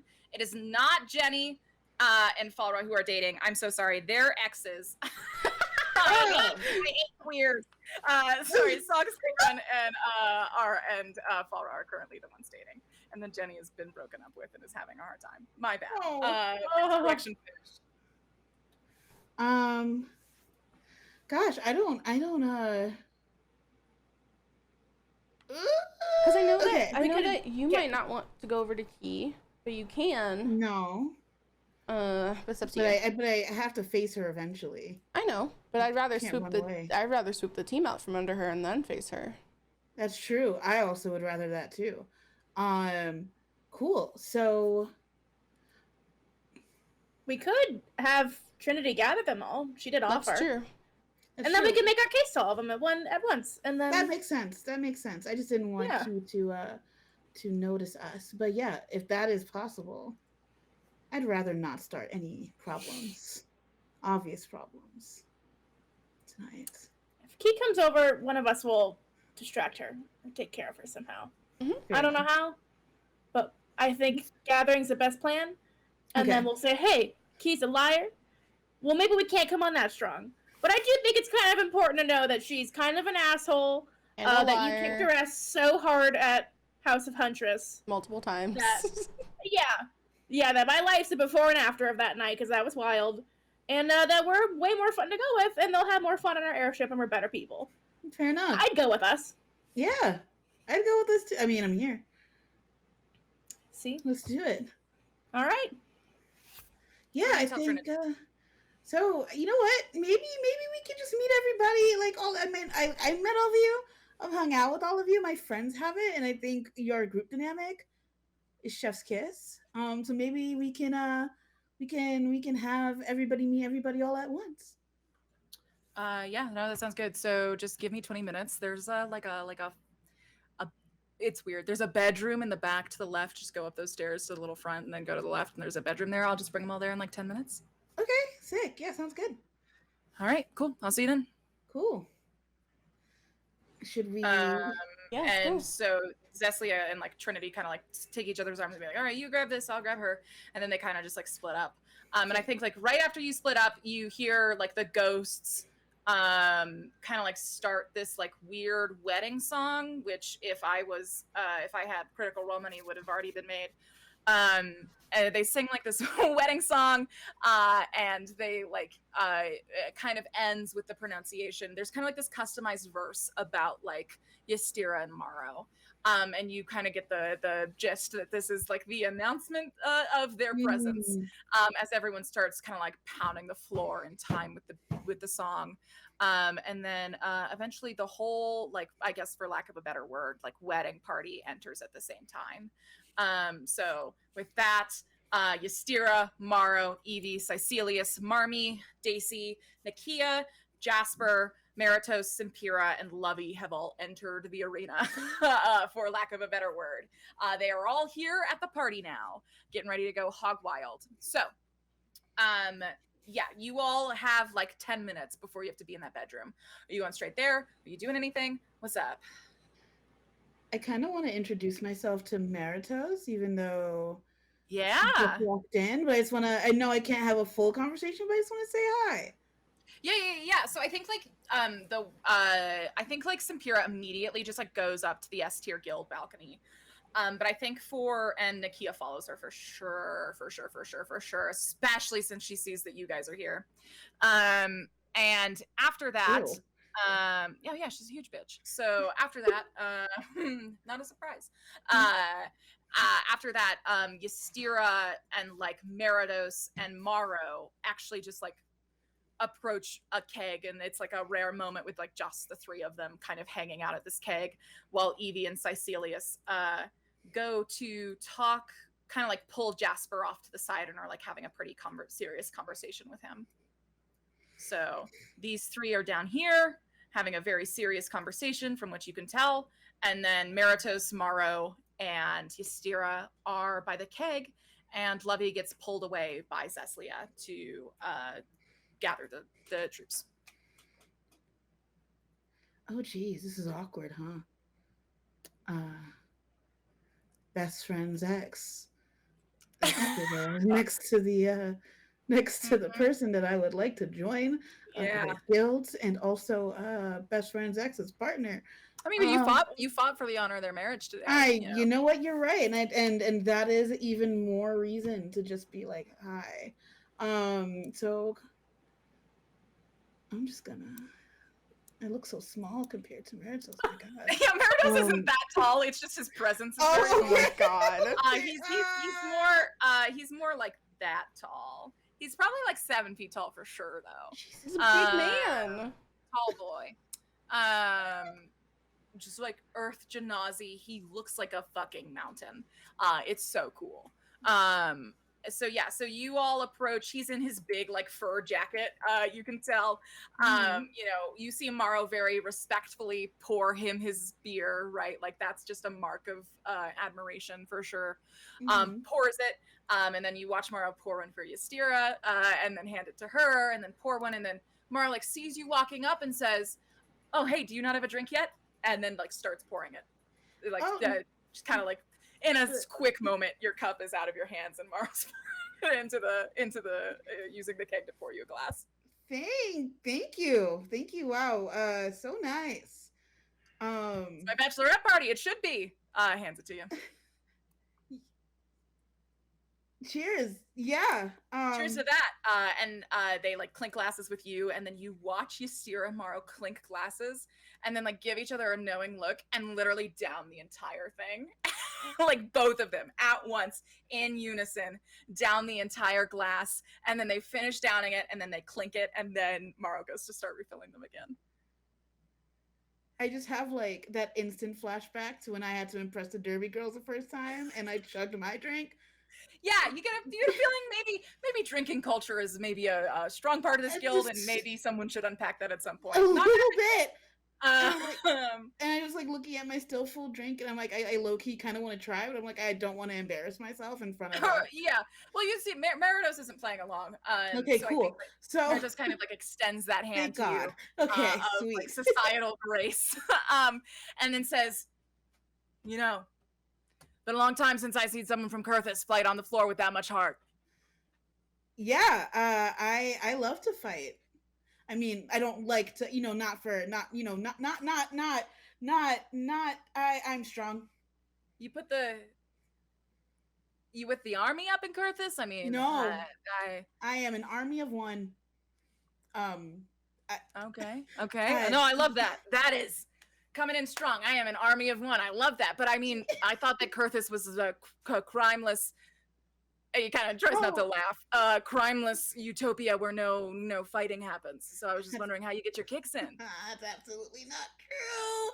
But sometimes you gotta get in your exercise a little bit, right? I mean, sometimes it's fighting people at a underground fighting. His eyes kind of light up. He's taking the bait. Slowly start drinking my drink and be like, an underground Kurthus fighting ring. Now this you have to tell me about. Wait, I know who's gonna want to hear about this too. Jazz! Hey, Jazz, come hear about this. And kind of like you see this man who's apparently named Jazz kind of like look over like this, and then just like kind of walk over and say, hey, what am I hearing about? And at that point, he says, I just got word that there is an underground fighting ring in Kurthus, and we have to hear about this. You see, the thing about underground, at least in Kurthus, is that means secret. So we shouldn't so I'm just gonna tell you really, we've got to keep it. I'm sorry, what's your name? Wynonna. Wynonna, if there's one thing I have to teach you about Terrapine, Yeah. He is the sole keeper of Kurthus' secrets. You can shout them from the rooftops. Kurthus still won't hear you. Oh, I know that Kurthus won't. Well, I mean, I guess literally Kurthus won't. But anyway, yes. So underground fighting ring, right? You go down. You know, you like to have a drink or two. You put in your bets. Are Your your favorite law mages people. fighting? Huh? Is this a fight of your law mages? Are your law mages going head to head? They are your best fighters, right? No. They don't know about, I mean, I'd be surprised if they knew about this place. But no. It's just people. I'm people. People. A people's fighting ring. I love that even more. So you're telling me that your Arcanon has nothing to do with it. It's happening underneath their noses. I love that. Yeah. All right. And your fighters, are you barbarians brawling? Are you allowing all types of fighting? Is there a specialization that you've built just there? You know what, you're gonna like this. Okay, so like not only are there like barbarians fighting, but what if I told you that sharks also fight down there? Like you bring sharks from the ocean and have them brawl. Maybe. You know, I don't question. But there are just so many people. Sharks and There's so many different types of people that come together just to beat the shit out of each other. It's kind of fun. I tell you, it has been 5 years since I've learned something cool about Kurthus, and this is it. The last cool thing I learned about Kurthus was that you had all finally invented the you know, where it's like alcohol, but it's a vapor. I heard about that. I don't know really what that is, but I heard about it. And that was like the last cool thing I heard about Kurthus. And then since then, nothing. But man, fighting, much better than some sort of vaporized alcohol. I'll tell you that much. So, Winona, forbidden champion of Kurthus, what brings you to our town? You know, just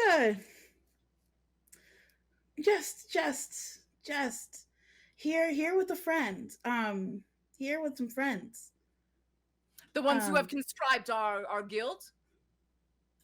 What does that mean? There is a group of Kurthidians who I posted a job on our board. Who have been seeking our aid. No, that's not me. No. Oh. No, but there's multiple of your groups running around then. Yeah. I mean, what are the chances, right? The two of our groups would be down here at the same time. Is this strange? Must mean your overlords are up to something. I care not. I just wish you well. And you know what? I also care not. So cheers to that. Well, if you care not, why you head back to Kurthus? You would have a great time here. I mean, hey, you know, who's to say what the future holds, right? But God's to say what the future holds, friend. Who do you choose? Who do you serve? What if I were to tell you that I serve no one? Yeah, so I think that there's like a brief stillness from like Morrow and Ystira. They just kind of like, there's just like a slowness of motion as in they like take in your words a little bit longer while trying to also like still stay cool. Jasper's been like stone cold this entire time, does not look enthused by this new information he's been given. But Meryl just kind of nods and says, so like, no one, huh? My people? My neighborhood? No gods? They haven't really done much for me. You worship your neighborhood, but you're pretty far from it. Why is that?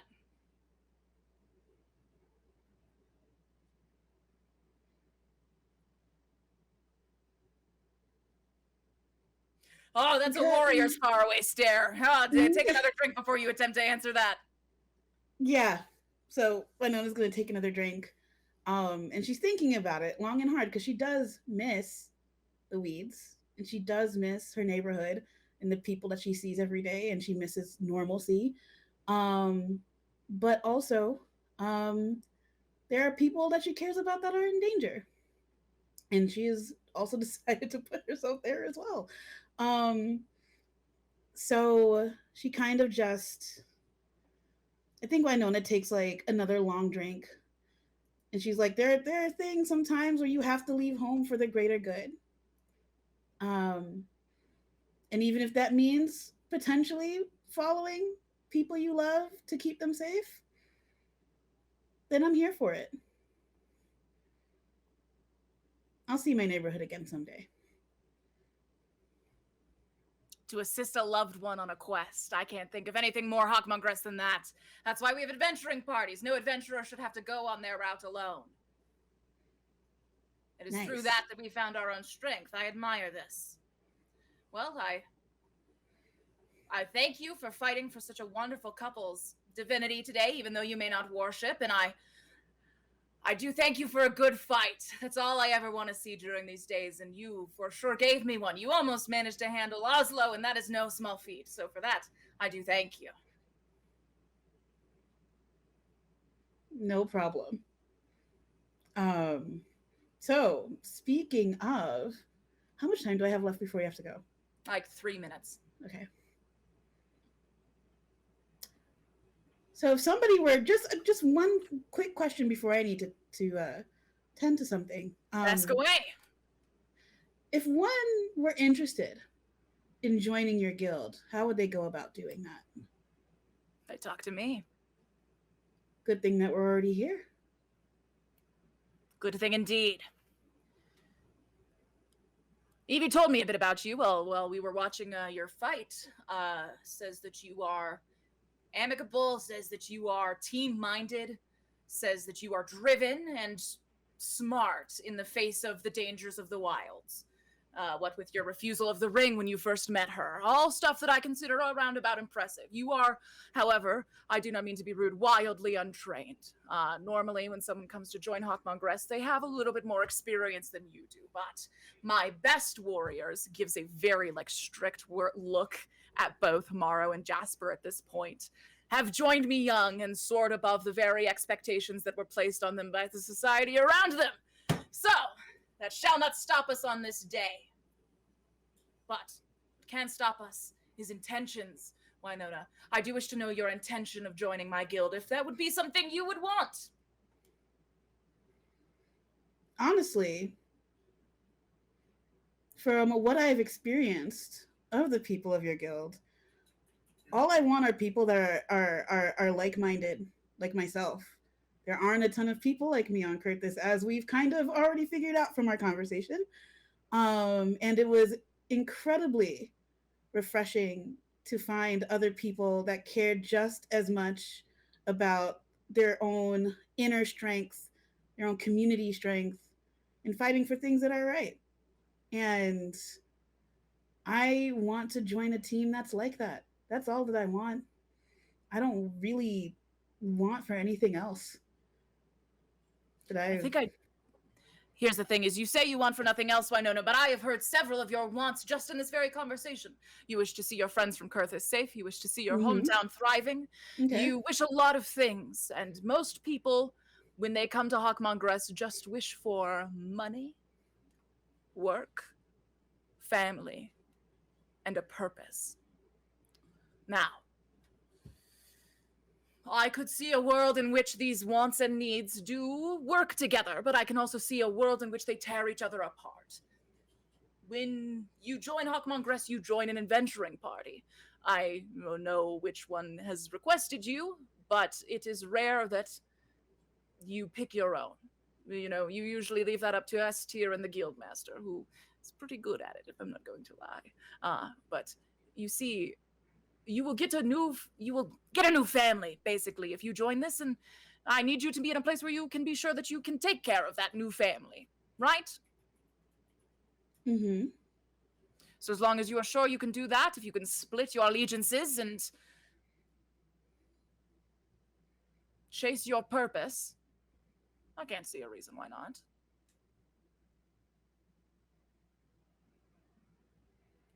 So table question. So I guess would like Evie's party be considered an adventuring party? Yeah, they're a party. Okay. So the Derby girls are a party, except for Evie. And so that's why Trinity like steps up when Evie is not there. Okay. And then Cecilius, Morrow, and Evie are a party. Okay. Okay. Okay. And those are the only real parties that you've met so far. Okay. Cool. Yeah. Okay. Sick. Well, I will talk to you again soon. But I am incredibly interested. Yes, I mean, go sort out your purposes, your passions, and find me when you're ready for a commitment of this size. Okay. It could be tonight, it could be in a year, but the door's open. Thank you. I mean, not thank you.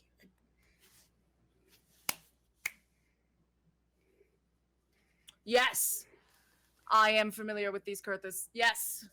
See you later. Cool. Meter be with you. Mm-hmm. And you awkwardly back away. Before going and meeting everyone in this bedroom. Now, I do believe it is time for us to have a conversation with the Derby girls.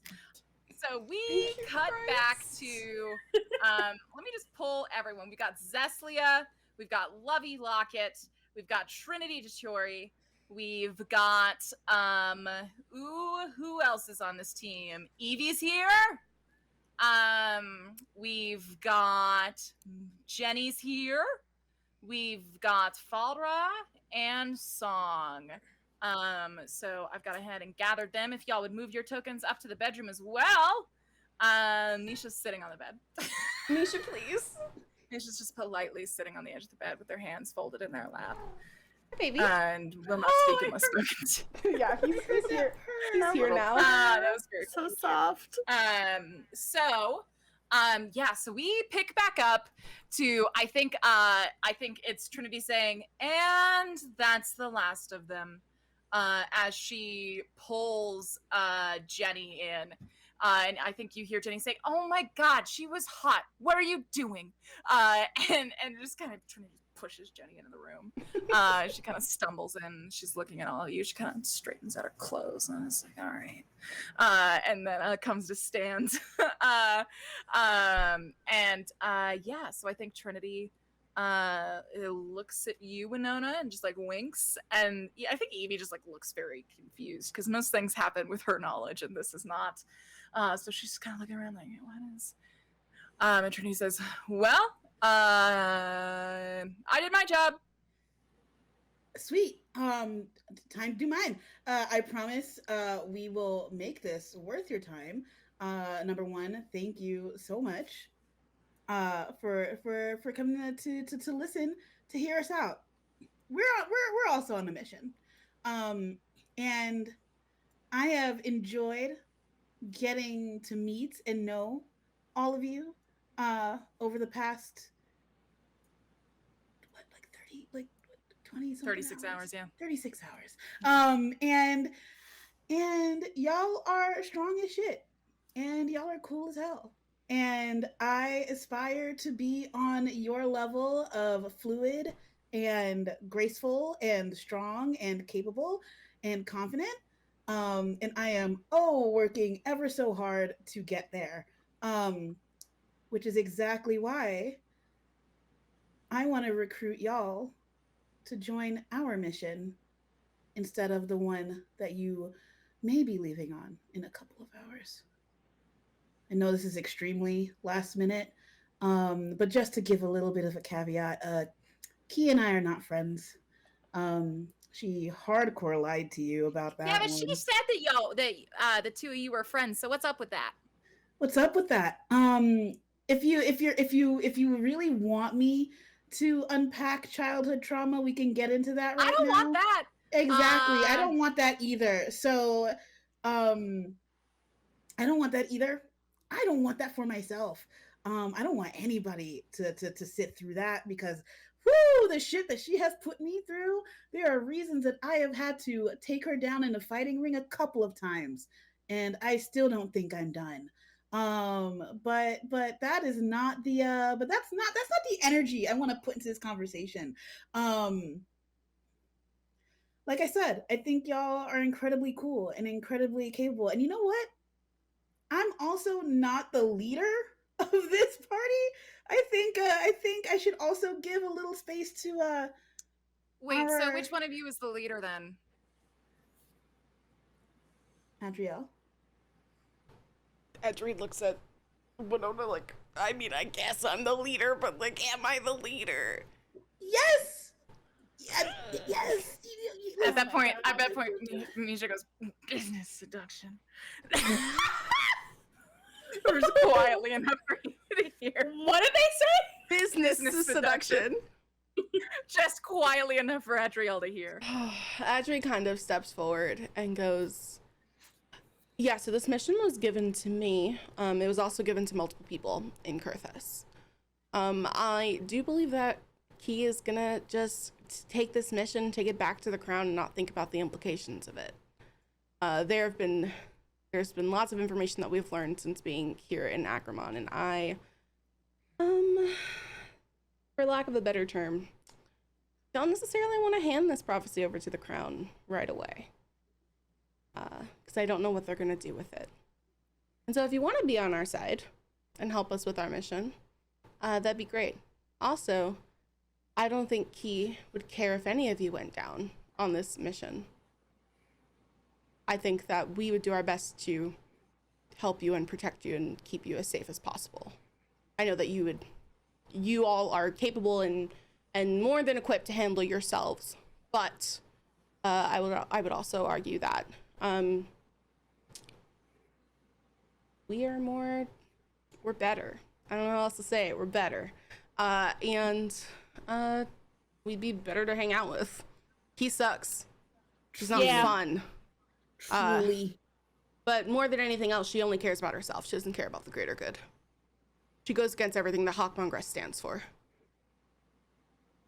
And I say that with true earnesty and Yeah. So I think with that, you have now successfully given Winona advantage. Winona, please roll a persuasion check with advantage for me. Okay. So we're going to roll twice and take the higher number. 22. 22. Oh my God. Yeah, the dice know. Yeah, so 22. I think Yeah, I that's think at that 22. point, Song speaks up and says, "That's nice and all, but to be frank, the Derby Girls have never rescinded a contract once we've taken it, and I don't know if that's a reputation we want to start having." And Lovey says, "I don't care about reputations. I just don't want to work with someone who sucks." And honestly, I know that some of you, she casts a withering glance in Jenny's direction. Some of you think that Key is hot and fun, but some of us don't think that. You think she's hot and fun? Andrew's gonna like mutter to herself. How much is everyone in this group a lady at above game? Mm-hmm. Yeah, I think that's fine. Okay, great. Ladies, how much did Key's team offer you? Let's talk money and logistics. They all look at each other to see who's gonna speak up about money and logistics. At that point, Evie says, "Okay, well, I'm actually not a member of the party, so I can sort of facilitate this if we..." Rapid knock at the door. Audrey looks around to see if anyone's gonna open it. Adriel, you are closest to the door. Oh, great. Perfect. Hello? Audrey's gonna say from the inside without opening the door yet. Hi, Cadaver Messenger! Is Evie in there? Yeah. Is it just a scroll? Can I grab it? No! Oh, great. Okay, It's cool. a missive from the gates and it's urgent. Can I get in, please? Adri opens the door reluctantly. And you open the door and she just like bursts right past you. It's this halfling girl with this like bright yellow straw hair in the cadaver's uniform, and it looks kind of a little too big on her. She's got a lute on her back. She storms right past you and she says, Evie, and Adri shuts the door so that no one else can hear this happening in this bedroom. And he says, oh, okay, what is it? And I swear to God, it better be important this time. And the halfling straightens up herself. She says, it is important, all right? I've been looking all over because I came in here and then you weren't in here, and so I left the hall and I came back to the hall because I heard out you were actually in here, but in a secret room. So I've just been running around. But I gotta tell you, someone is at the gates and demanding you. And Evie kind of like, what? I don't have anyone outside of the city who would be looking for me, Uma. I don't know why. They're probably lying to you. And after a moment, Uma says, well, I don't think it's that. I don't think it's that. I think it is a person who knows you. Their name is Flint. And they say that you're the person who saved their town. And he's like, Flint. She kind of like turns her head. And then she goes, oh my God, and she says, yeah, like the war chief who died, apparently his ghost is back and he's like fucking up that town real bad. They came here on foot. They say that you're their only hope. They don't have no money though, so I'd turn them down if I were you. And Evie just looks really like taken aback for a moment. You see the color drain from her face. And she just kind of look around and say, yeah, no, that is me. Sai and I will have to go. Girls, you've got this. Trin, you're in charge. I think you know what the right call is. I will try to be back before the wedding. If I am not,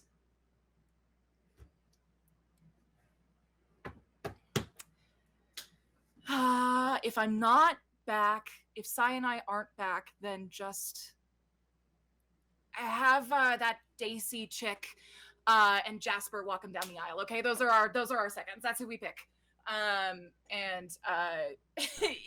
she's kind of like she's got like everything she needs on her, but she's like checking her shit. She's like, okay, and she like summons a mace into her hand without thinking about it. She's like, all right, okay.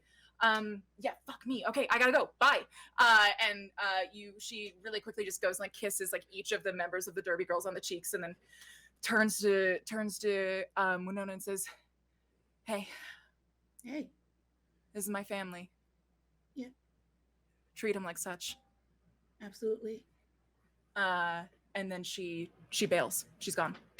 Uma looks around and says, so what's going on in here? Can I join? No, get out. All right, good meeting you. Good night. Have a good night. and then Uma leaves. Adri shuts the door again.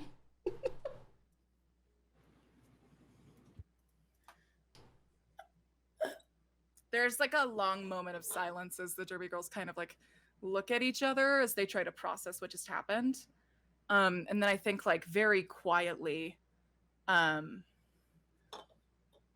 Lovey goes, I mean, we all remember what happens the last time they went out on that mission, right? Shit. And Trinity like kind of snaps at her and says, I don't want to talk about that right now. We have business to be talking about. So let's talk about it, right? Yeah, we can finish this and then we'll leave y'all to your stuff for the rest of the night. Mm-hmm. Mm-hmm. No worries. Only thing we can do is drink and hope that our friends are putting it all on the line as they should be. You can see that Trinity's trying to embolden her crew a little bit more, right? And they kind of pick up on it. They kind of pick their chests back up and kind of get back through that moment of fear that they were all immediately thrown into. I mean, we saw Evie fight in the batch brawl, so I think Evie could kill anyone, even a ghost. I mean, yeah.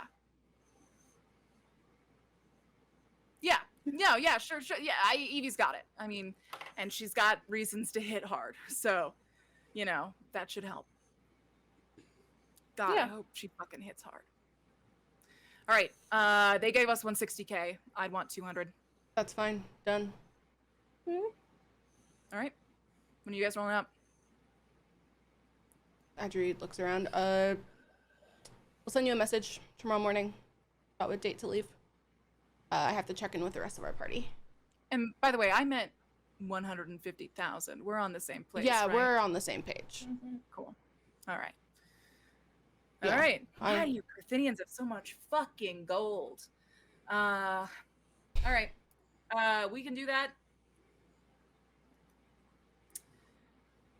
So, I guess when you hire Hawk Mongress, we vow to carry you out through your job that you have hired us for. We believe that it is to be bringing you to this prophecy and then bringing you back to Kurthus. Is this correct? Not back to Kurthus. Just bring Back us here? We'd prefer it. back here. All right, sounds good. To the locket and back, completely safe, knowing that there is going to be plenty of null in our way. There Gotcha. is one small stop on the way. We do need to obtain a brittle rose on the way. We do charge an additional 3,000 side quest fee. So as long as you tack that onto the tally, we're fine with that. So 203,000. That's what we're looking at? Yeah, that's fine.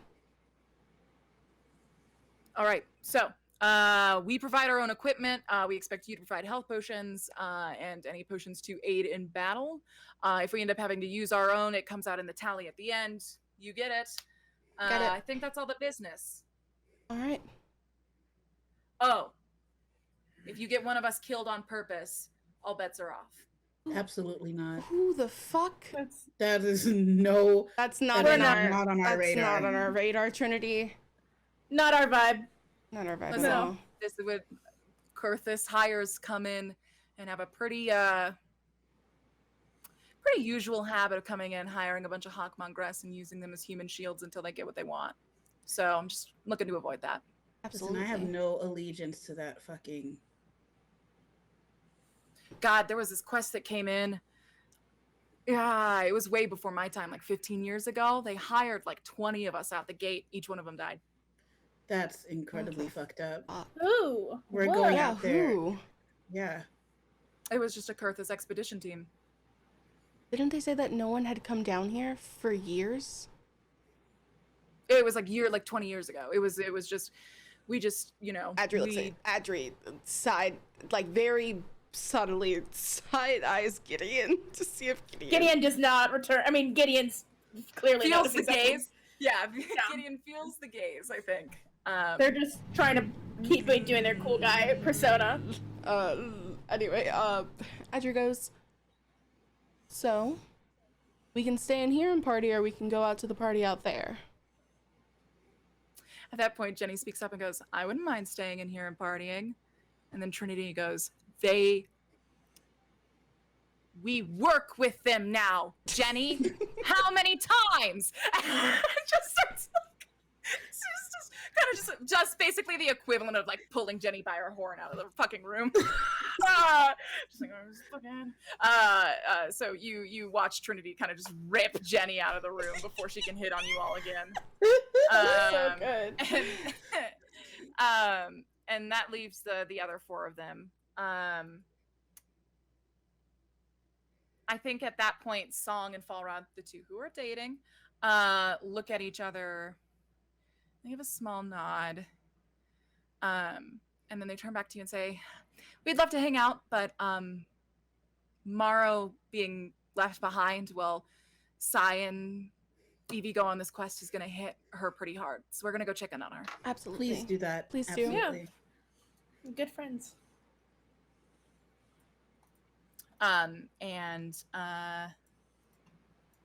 Yeah, so the two of them leave, and then it's just Cecilia and Lovey. And Lovey looks at the four of you and says, so now that we're just all like coworkers, you should know that, Evie won't be coming with us. Obviously, she's a really important part of our team. We're all going to be really worried about her, and I think one of the biggest reasons that we're going to be worried about her is that when they went on this quest last time, that's actually where Evie's sister passed. So Okay. Yeah. just gonna be a tense one, but it's not gonna make us any worse fighters. I promise you that much. I'm not worried about that, Lovey. I promise. Mhm. No. I just want Yeah, you we all get it. to feel as comfortable as you can. Mm-hmm. And All right. Sounds good. yeah. Man, I can't wait to check that nice ship out. And at that point, she just puts her arm around Cecily and says, "We'll get out of your hair." And says, "But I won't hate it if you meet me out on the dance floor." All right. And that's sort of the last thing she says as she kind of wheels Cecily out of there too. And it's just the four of you in this room. Adri sheds her like business persona and like collapses at the foot of the bed so much so that she just like lays flat across the foot of the bed. Oh, she says, "Oh, You guys did amazing. Both of you oh." sold that so well. Adri like very weakly puts like a hand out to Winona so that Winona can high five it. Yeah. That was too much confidence for 20 minutes. That was a lot. I need to recover. Over here. We can party. We can go back to the inn. It's up to y'all. I kind of want to have a little fun now that we're done. Yeah, I have one thing I want to do, and then I'm gonna dance. Oh, That sounds fun. that's fun. Okay. Yeah. I just have to drop something off real fast. Okay. Okay. It'll be quick. Wait, Don't worry. wait, hold on. It's dark. It's here. Are you? It's here. It's in here. Okay. I'm Don't sorry. worry. It's just Is dark. it provolone? Did you take your special wild weed? I've been smoking it a little bit, but not like. Can I just get 3 Constitution saving throws from you real quick? Oh my god! I have rolled several nat ones tonight. All right, so I'm gonna count that as 2 failures. Can get 2 rolls on the Wild Magic Search table. They're not happening now, but they're in my pocket. Okay. Oh my god. What?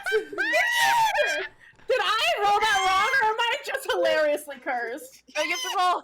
Yeah, that's not correct. Okay. You need to roll 1 D100 first and foremost. So 2 Okay. D100s for me. And then you can just press the D100 button in the little dice thing, and it should do it automatically for you. Oh, thank you. I'm a clown and a fool. Yeah. I was like, surely that's not possible. No, since you said 1 space D20, it was like, yes, the answer is 1. so that's not just a trick of fate. 49 and Okay. 58, thank you. I will keep those for when I want them. Okay. Most. But for now, you are free to do what you need to. Okay. I'm going to pop out of the room real quick and see if I can catch Nakia's eye really quickly. And just see if Yeah. she'll, because I don't know if I can come up there. The little velvet rope is down, and it seems to just be like anyone who's brave enough to get 20 feet within Simpira is welcome to come up to this balcony. So you see a lot of Fidelity members. You actually see that Meritos is up there with her now. So Meritos and Guildmaster Simpira are like on this couch. You see the girl that Jenny had been flirting with is up here now. Nakia's up here. And I think that is the majority of people that you notice down here, up there. Okay. If I'm looking up at her, I'm assuming she's not even like looking down, so I can catch her eye to be like, come down. I think that fate would she- decree that she would look over at the same time as you. A familiar presence tingle, if you will. Mm-hmm. But yeah, I think Jane that kind of like she's- tilts her head.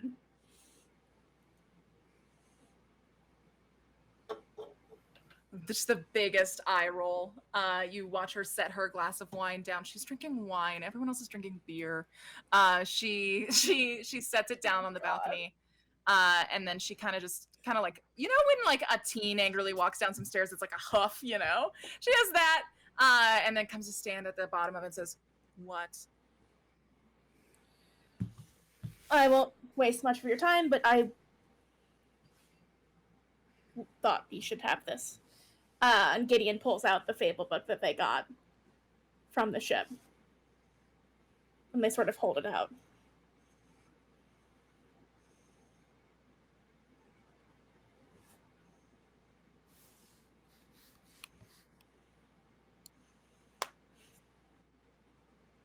And she's staring at it. And she looks away from you and she kind of snaps her fingers like this. When she snaps her fingers, like the next moment you see a book like come to fruition in her hands. And she is holding the identical book to yours. And there is this long moment of silence. And then Gideon fucking Osmond, a unicorn appears in between the two of you. I am not fucking kidding. That is what you rolled on the wild magic table. I don't know how to tell you, but a giant unicorn apparates in between the two of you, and all the party members go, "What the fuck?" And we cut from there. So we cut from the unicorn standing in between Gideon and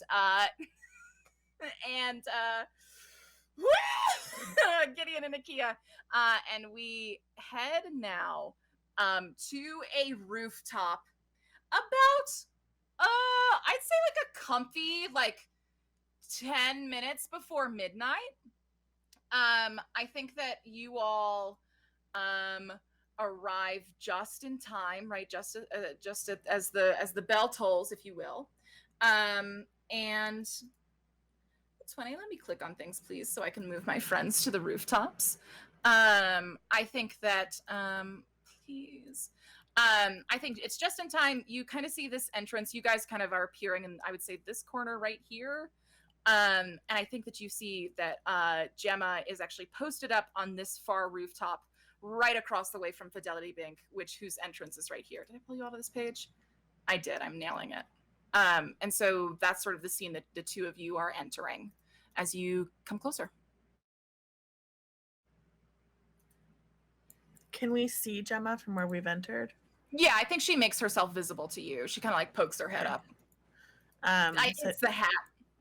So I think Brian gives a little wave and goes, "So what's the plan?" The plan is you getting up off the fucking ground, isn't it? Get up here. She kind of points to you as you're down on the ground, and then motions for you to get up on this rooftop.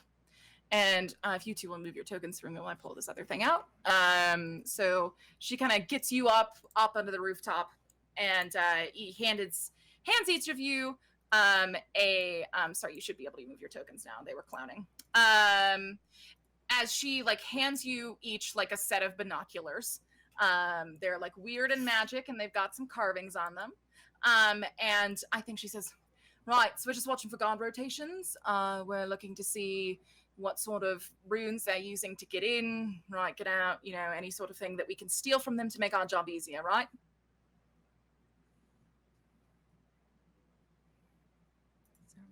Sounds easy enough.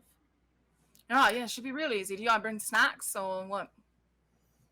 I think Brian is just kind of inspecting the tool that she's been given, and it's just kind of this is so extra. Why don't we just get closer?